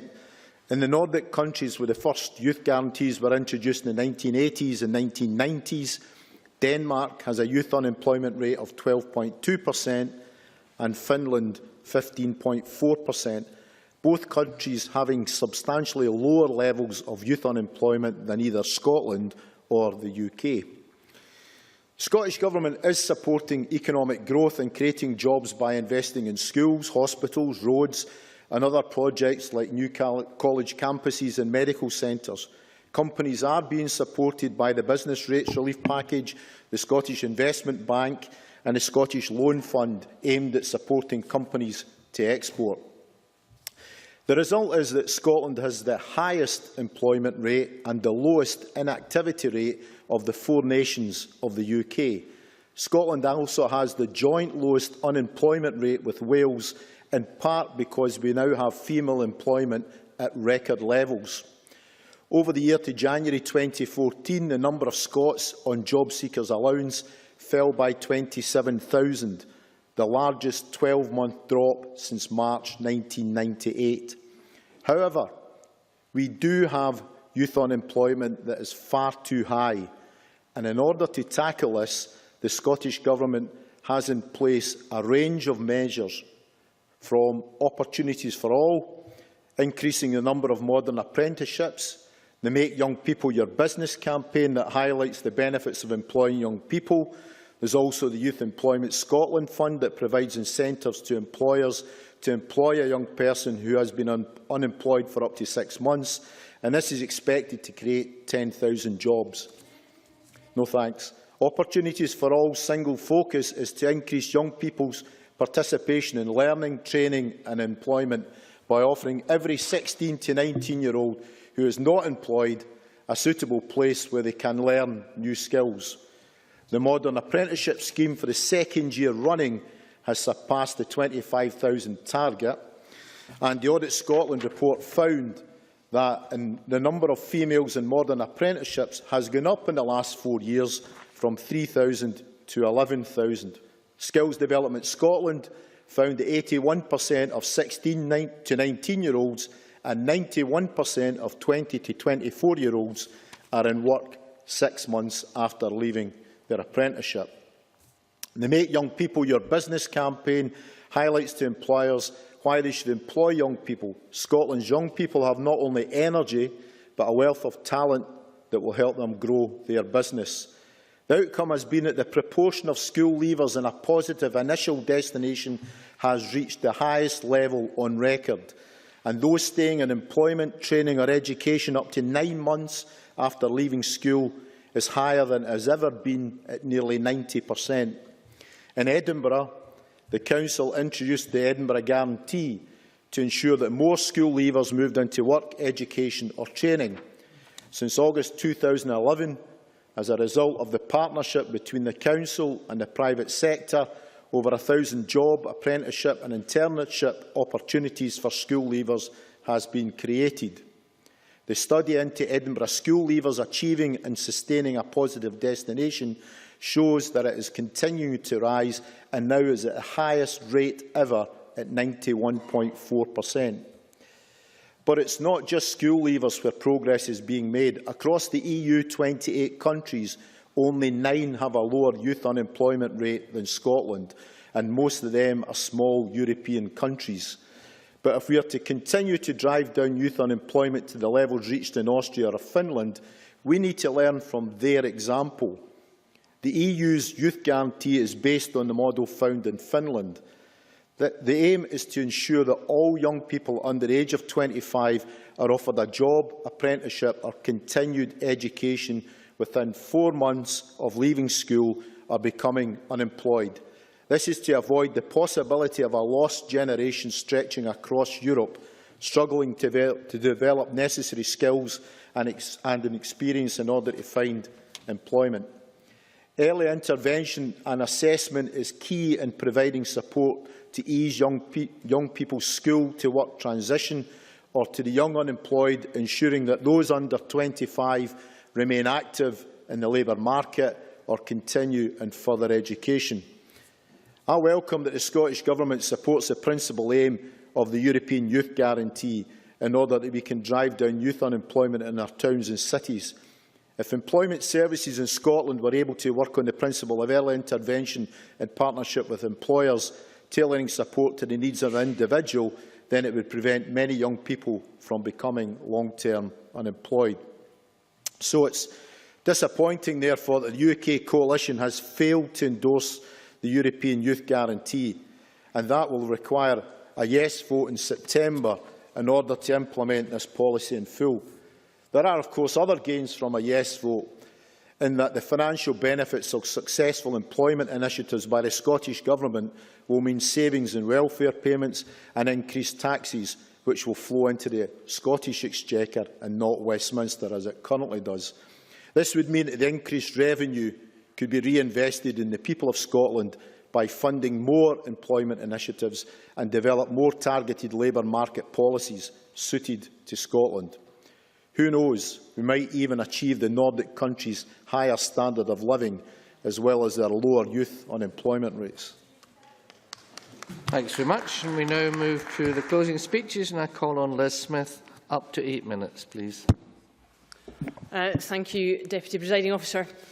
Despite a few spats across the chamber this afternoon, I think this debate has actually been very interesting, and I think it has proved that there is a universal acceptance on all sides of the political divide that the unemployment problems of recent years, whether they are domestic or international, have had a very profound effect on the whole country, but also that one of the greatest impacts has obviously been very much felt by our young people. And whilst the youth unemployment rate in Scotland and the UK as a whole has not reached the exceptionally high levels seen in some parts of Europe, as has been mentioned by one or two members this afternoon, it remains far too high.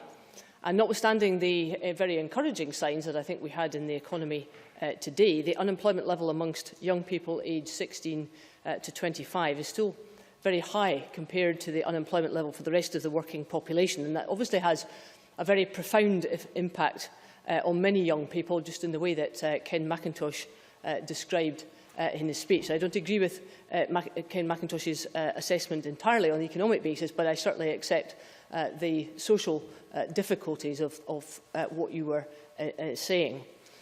If we are to ensure that Scotland's economy is stronger in the future, then the onus is on all of us, not only to help boost the jobs market, but to better equip our young people with the skills and training that they and their employers need. And I thought Liam MacArthur made a very good point on this, about the basis that it's not just to do with the actual job market, it's about reforming some of the tax base and policies, particularly on things like national insurance, because we need to ensure that not only are the right skills available, but obviously on the other aspect, that the employers themselves are in a position to feel much encouraged when they are advertising posts and apprenticeships for young people.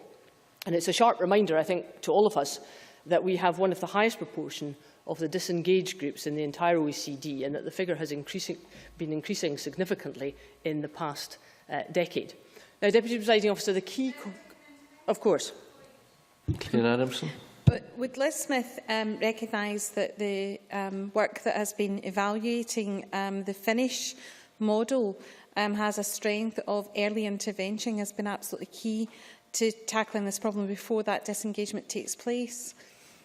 I entirely accept that. I think the Conservative Party in this Parliament has argued very strongly about some of the models within the Scandinavian countries, where we slightly worry about some of the high tax rates, of course, in these countries too. But yes, I take the point. It isn't essential. I think, we've had many debates in this Parliament where it is completely the assertion that obviously these skills are so essential and they start at the youngest possible age. So I totally accept that point. But I think the key question is to decide what action we have to take. Now, I don't actually think there is any real contradiction between the approaches of the UK Government and the Scottish Government. So I beg to differ with those, perhaps on both sides, who take a slightly different view, because I think they all have the same essential aim, which obviously is to increase the number of young people in work and to ensure that youth unemployment is reduced, and that there are long-term, not just short-term, but long-term safeguards put in place. So I don't actually think the debate is about opposing forces in this. It's much more about technical points of policy making and the timescales which will bring the real and lasting benefit to our young people. If I could just pick up, I've been asked by both Christina McKelvey and I think another member, Rod Campbell, I think it was, who asked about some of the issues on this. Can I just say, I think one of the key defining points of this debate when it comes to the economics of it is about the flexibility issue. And I think if you look at, it doesn't matter whether it comes from a centre-left perspective or a centre-right perspective, time after time, the economists who look at this issue, one of the key advantages of the UK labour market is its flexibility. And I think we have to accept that. Even if we have different political views about how we would change the policy focus, the actual flexibility is something that I think there is relatively unanimous agreement on. And it's because of that flexibility that different countries have taken different approaches to the way that they look at this. And therefore, there is an argument to be had, and maybe it's a very technical one, but it's an important one, about whether it should be 4 months or 6 months. So I'm not in entire agreement that it's just because a UK government or a Scottish government has done something differently. I don't accept that. I think good economics and good politics actually reflects taking up the issues that are specific to these particular aspects of the demand and supply within the labour market. And can I just come to the point that I think Ian Wood, and I have to compliment the Scottish Government on the Wood Commission. I think it's one of the best things that this Parliament is doing. But Ian Wood is very careful to say in all his deliberations that there is a demand side to this issue, and that is about how employers or colleges and universities view young people and the work that they will do. But it's also about the supply side. And that's something that's very different. There are two completely different issues, although obviously they come together in the labour market itself. And Ian Wood, in his deliberations, has been very careful to say that we have to take both of these together. And I think what's important about this debate this afternoon is that we have to accept that there are policies that will be directed more at the demand side, but there are other policies that will be directed more at the supply side, and we have to make sure that that comes together. Now, as my colleague Mary Scanlon argued quite rightly, the Youth Guarantee, the European Youth Guarantee, is best understood, actually, as a measure designed to address the specific problems in different Eurozone economies. And whilst we most certainly have our own challenges when it comes to that, I do think that the labour market thrives very much on the kind of flexibility that guarantee sometimes does not offer on the same basis. And that's why there is a debate about the right timescale for that. Now, we fully support the drive to tackle youth unemployment, recognise that there is a role for government support. Of course there is. However, with youth joblessness at 20% and falling, the situation in the UK is not actually directly comparable, I don't think, to Spain or Italy or Portugal in the way that some might like to suggest. So I think it's important not to make this a political flashpoint. I know the temptation is very great on all sides of the referendum debate just now to make it a flashpoint between Westminster and Holyrood, but I don't actually think that's particularly helpful. I think it is essential that the two governments are complementing each other, and that means, as I say, taking on board some of the other things that we've had this afternoon. Now, Stuart Maxwell made a very interesting point in his deliberations about the college sector. Mr Maxwell, you're absolutely right when it comes to comparing. In fact, I think it was you who discussed at one stage about measuring apples against pears or whatever. I think you were correct in that, and in fact the member is absolutely correct in that. But there is still an issue about the college sector, because it is absolutely clear that it is a government priority to ensure that the college sector is part of the 16 to 19 policy, but that is not reflected in some of the spending decisions that have been made in previous budgets, where the colleges have definitely had very severe cutbacks. Anyway, Deputy Presiding Officer, as I say, it's been an interesting debate for all sorts of reasons, but I would urge members as far as possible just to see it as an economic debate rather than just a political knockabout, because I think that's better for our young people, and I certainly think that is something that would be expected by all the people who will be hopefully ready to employ them. So I'm very happy to support the amendment in the name of Mary Scanlon. Thank you. Now call on Jenny Marra, 8.5 minutes or thereby. Thank you, Presiding Officer. I want to start by addressing a specific point that was raised by the Minister in her opening remarks about the UK Government's lack of engagement with the EU in finalising our implementation plan, which would gain us access to youth employment funding for the south west of Scotland.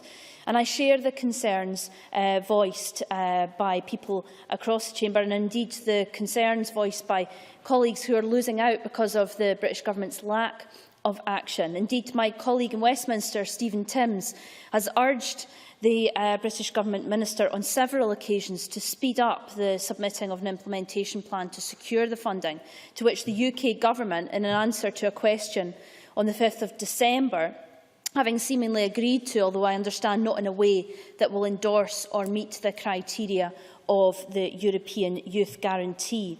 Because I think it's frustrating, not just for Scotland, but for all those areas in the UK who are at risk of losing out.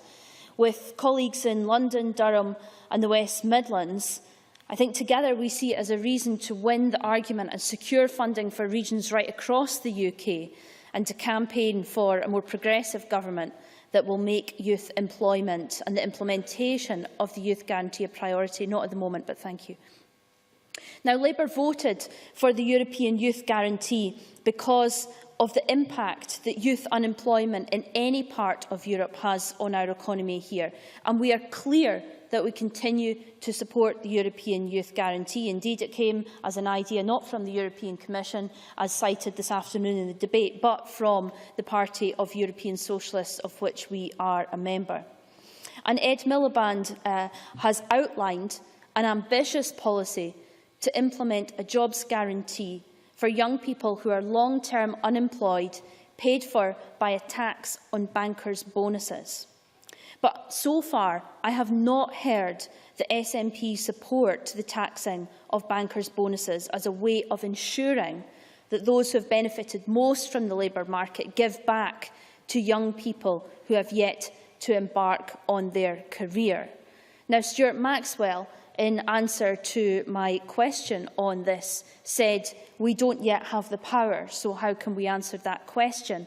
But I would contend to the member that the White Paper spent thousands of pounds of our taxpayers' money setting out what they would do if they had independence powers. So why not answer this question? And why not commit now, if there is a yes vote in September, to taxing the bankers' bonuses and making youth employment a priority, a jobs guarantee for young people?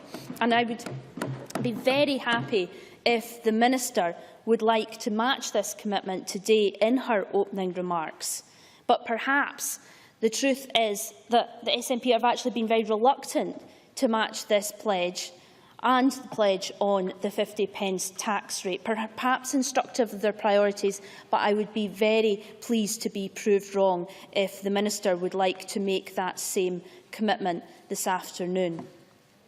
And in education and training, the two other fundamental policy delivery mechanisms for youth employment, Presiding Officer, we have the powers and the obligation to ensure that Scotland's young people are getting the opportunities that they deserve now.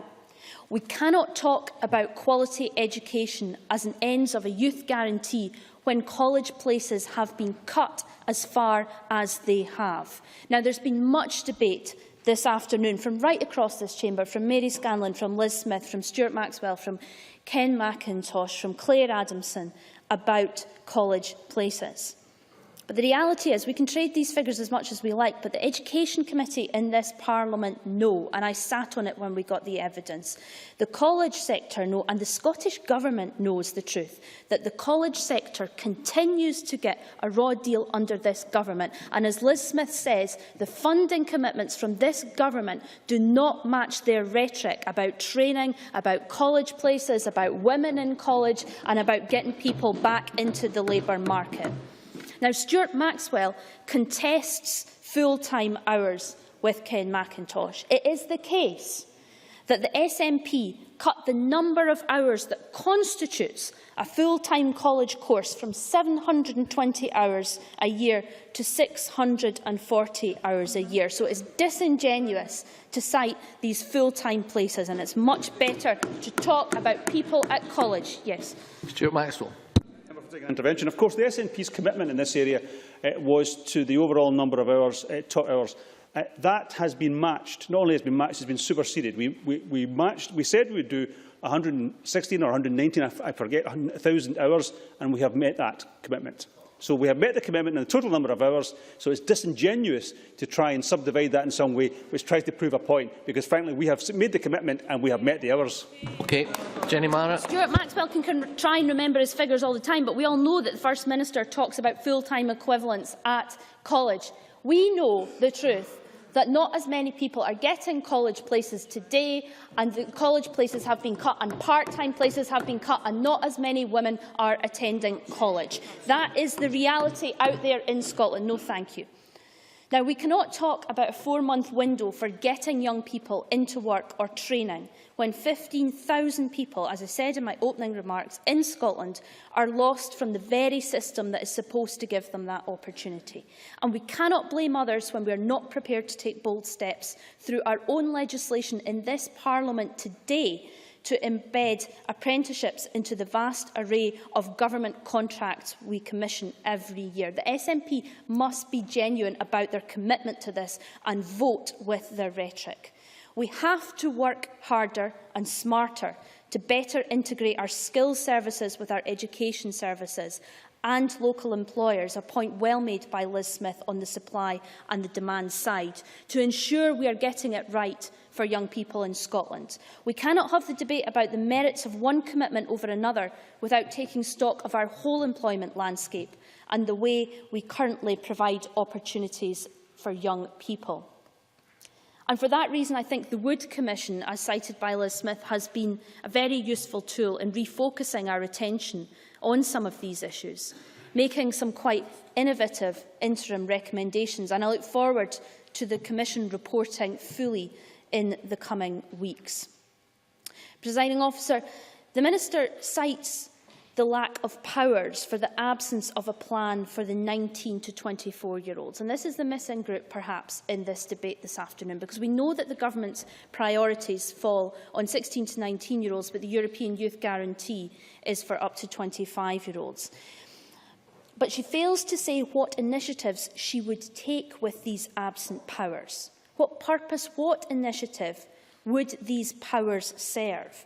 Would there be a radical new strategy for 19 to 24-year-olds? And how would the powers she so desires feed into that strategy and make that difference for 19 to 24-year-olds? If the Minister can tell us in her closing remarks how specifically those new powers would serve a plan for 19 to 24-year-olds, I think that would shed a little light on that missing aspect of this debate.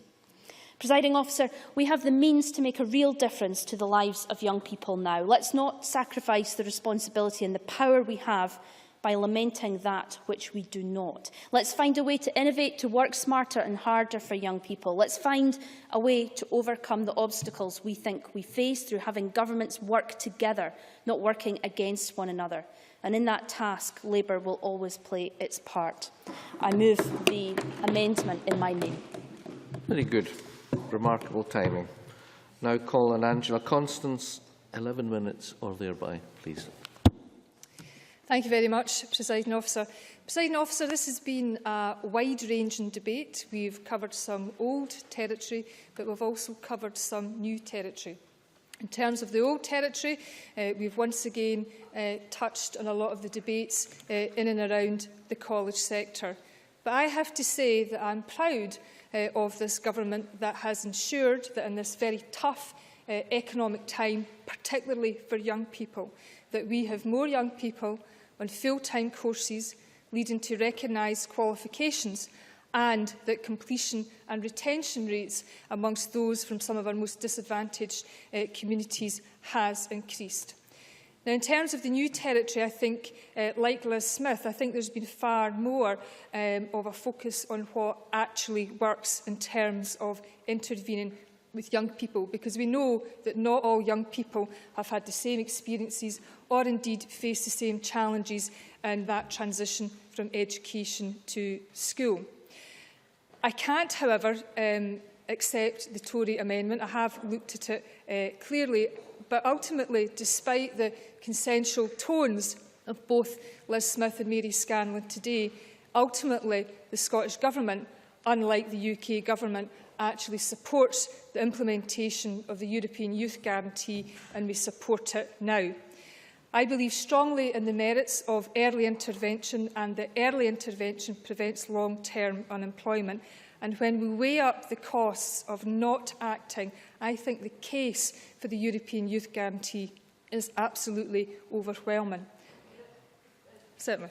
Liz Smith. Thank you for that. Can I just be absolutely clear? It's not about the principle where we have a disagreement. It's about the actual detail of the policy, and specifically when it comes down to this with the 4 months. That's our difference. It's not that we're principled against that. Minister. And I think I understand the member's position, and perhaps if I go through some policy areas, I hope I can give some practical examples as to where the European Youth Guarantee would actually make a difference to some of the policies that people are trying to deliver now. But first, I want to point out again that in terms of young people who are currently on the claimant count, a third of young people claiming job seekers allowance have been unemployed for 6 months or more, and we must bear that in mind, and I think that is an imperative to act. And as other members like Claire Adams and Christina McKelvey have mentioned, the evidence from Finland, as mentioned by Eurofound, that in Finland, with their youth guarantee, they have secured nearly 84% positive destinations for their job seekers within 3 months. And I think achieving that within 3 months is far preferable to 6 months. Of course. Smith. I think we can argue this in both directions, but there is actually compelling evidence that those who have gone through a 6-month period actually have a greater degree of employability for a longer period of time. Minister. I think the member is failing to acknowledge that a third of those who are on the claimant count have been unemployed for 6 months or more, and alarmingly, even although the claimant count is going down. When you look at young people who've been on the claimant count for more than 24 months, that figure continues to rise. And what I do know from all my experience in this post is that when it comes to those furthest away from the labour market, we cannot afford to leave our interventions by one day, never mind by a matter of months. Now, no, I'll come to you later, Ms MacArthur. In terms of the youth contract, I think, like Margaret McCulloch, I think the youth contract is well-intentioned, but we could be delivering the youth contract earlier. Why wait until 6 months? The indications are that the budget is underspent. Let's deliver the youth contract, along with the apprenticeship scheme, along with Youth Employment Scotland, which are eligible to young people from day one of unemployment. So I hope that that's a very positive suggestion about how we could move things forward. Margaret McCulloch also mentioned the work programme, and I think the best thing that I can say about the work programme is that it is better than doing nothing, but it is quite simply not good enough. And when you look at the outcomes of the work programme, I think we all have to be deeply concerned. In terms of people on employment support allowance, only 1 in 10 are getting into employment, and in terms of young people, only 1 in 4 are getting into employment as a result of the work programme, and we need to be really concerned about that. And I note that yesterday Labour had a proposal to that the work programme should be in the province of this department or this parliament. But I actually think our ambitions when it comes to welfare and employment need to be far greater than that, other than managing a contract that Westminster ultimately has control over. But nonetheless, I will continue to press the UK Government and will continue to push for the implementation of the European Youth Guarantee, because I was always very struck by my very first discussion that I ever had with a UK Government Minister on this matter, and his principal objections seemed to be that the suggestion and the support for the European Youth Guarantee was not on its merits or otherwise. Actually, it was the fact that the suggestion was coming from Europe. Now, with regards to Liam MacArthur, can I just stress to Liam MacArthur that the European Youth Guarantee is not a one-size-fits-all, and there is always a challenge of delivering the most effective intervention, particularly to those who are furthest away from the labour market.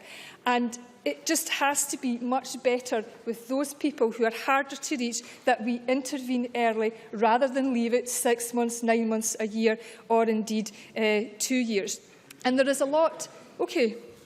Liam MacArthur. Grateful to the Minister for taking intervention. She referred to a discussion with the UK Minister who appeared to have misgivings about the idea emanating from Europe. Those seem to be misgivings, I have to say, that are shared by her colleague Alan Smith. And would it perhaps be misgivings that she herself shares, that the motion asks us to support the principal aim without asking Parliament to vote in support of the implementation of the European Youth Guarantee? Minister. No, I just think I've got a more in-depth understanding with respect of what the European Youth Guarantee is actually about, and it's actually very flexible. And I know I can speak with regards to all my colleagues in these benches and on SNP benches elsewhere that we are very proud and proactive Europeans. And on this point, we do have a lot to learn from some other European countries, but we've also got a lot to contribute, again from our early experiences of leading the way with opportunities for all. We are getting a much better handle on the success of that policy, but also on how to improve it.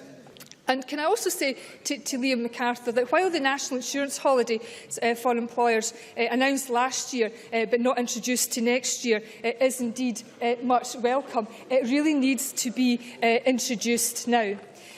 Now, Presiding Officer, with regards to the Labour Party amendment, while there was much in the amendment that I could have agreed with in terms of the spirit of the amendment and in terms of some of the issues that it raised, but my big difficulty with the Labour Party amendment was that, in essence, it deleted the very last sentence of the Scottish Government motion, which in effect would be deleting the means or the commitment for this Parliament to deliver that European Youth Guarantee. And I'm very surprised that people haven't spoken about the necessity for the integration of skills and employability services. We really do need, Skills Development Scotland and Job Centre Plus, not just to work together, because they work together very closely, but we really need that integrated service where our young people aren't passed from pillar to post. And it seems to me that the Labour Party always seem to propose that we in this government and in this Parliament should have all of the responsibility, but only some of the powers. And yes, Jenny Mara is right. We do indeed have control of education policy and legislation in this Parliament. But what about some control of the economy? Thanks very much. And we do indeed have control of agencies like Skills Development Scotland. But how about Job Centre Plus and the failing work programme? Thank you. Jenny Mara. Take the opportunity now to commit to the tax on bankers' bonuses to match our jobs guarantee in the event of a yes vote. Angela Constance. Presiding Officer, we in these benches are always very clear that those with the broadest shoulders should bear the biggest responsibility. And it's really interesting, Presiding Officer, because actually, apart from Ken McIntosh and Jenny Mara in her very latter comments, they didn't make much mention of Labour's job guarantee. And my issue with Labour's job guarantee is not that it's given a guarantee to young people. I'm all for guarantees to young people. I want a written constitution that's going to guarantee young people a right to free education and a right to job and a right to training. But the thing about Labour Party is they want to wait one whole year. They want to abandon young people on an unemployment queue before they will give that guarantee. And the issue about the European Youth Guarantee is that we act now. No, not just now, thank you. I've taken plenty of interventions.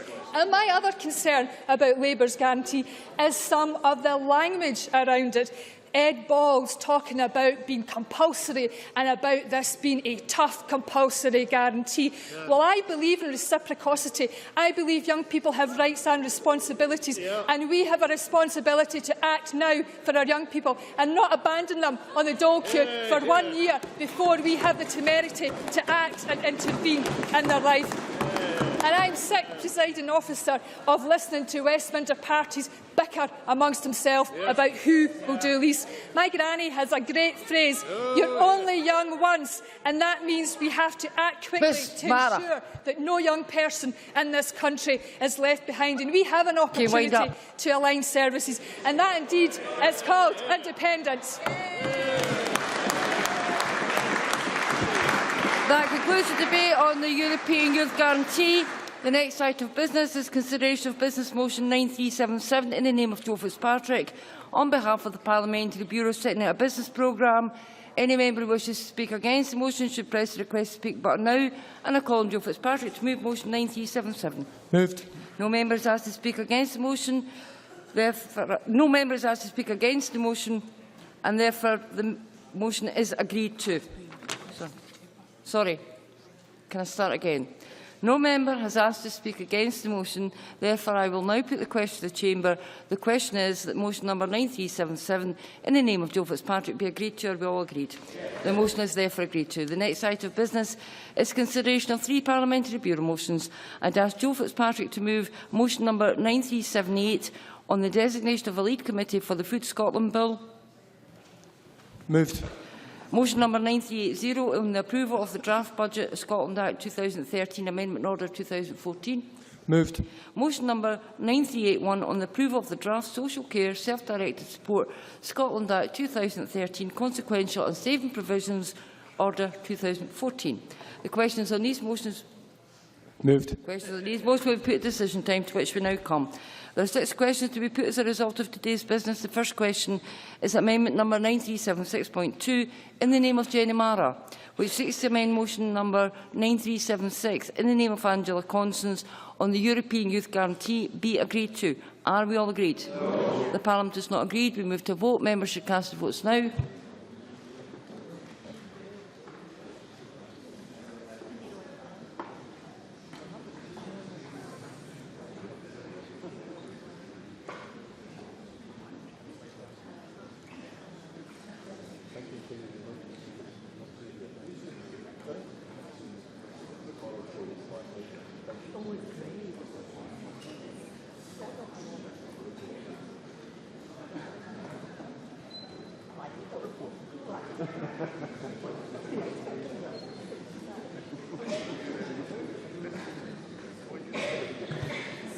The result of the vote on amendment number 9376.2 in the name of Jenny Mara is as follows. Yes, 42. No, 77. There were no abstentions. The amendment is therefore not agreed to. The next question is amendment number 9376.1 in the name of Mary Scanlon, which seeks to amend motion number 9376 in the name of Angela Constance on the European Youth Guarantee be agreed to. Are we all agreed? The Parliament is not agreed. We move to a vote. Members should cast their votes now.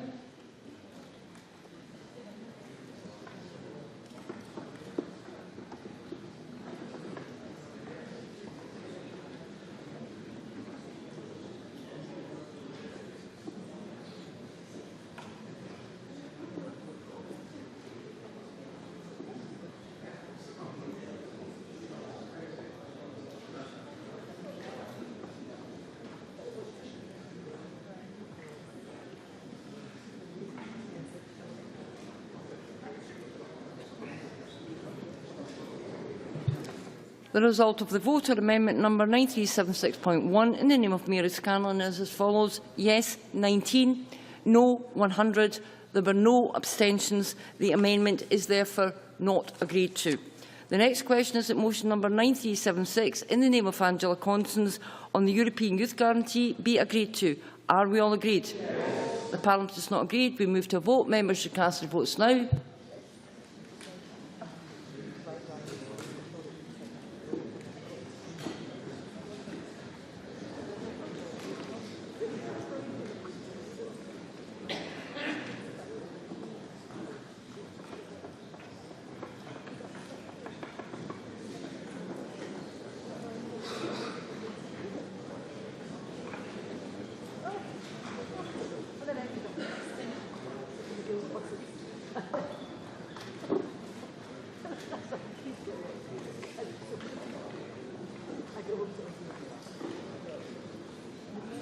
The result of the vote on motion number 9376 in the name of Angela Constance is as follows.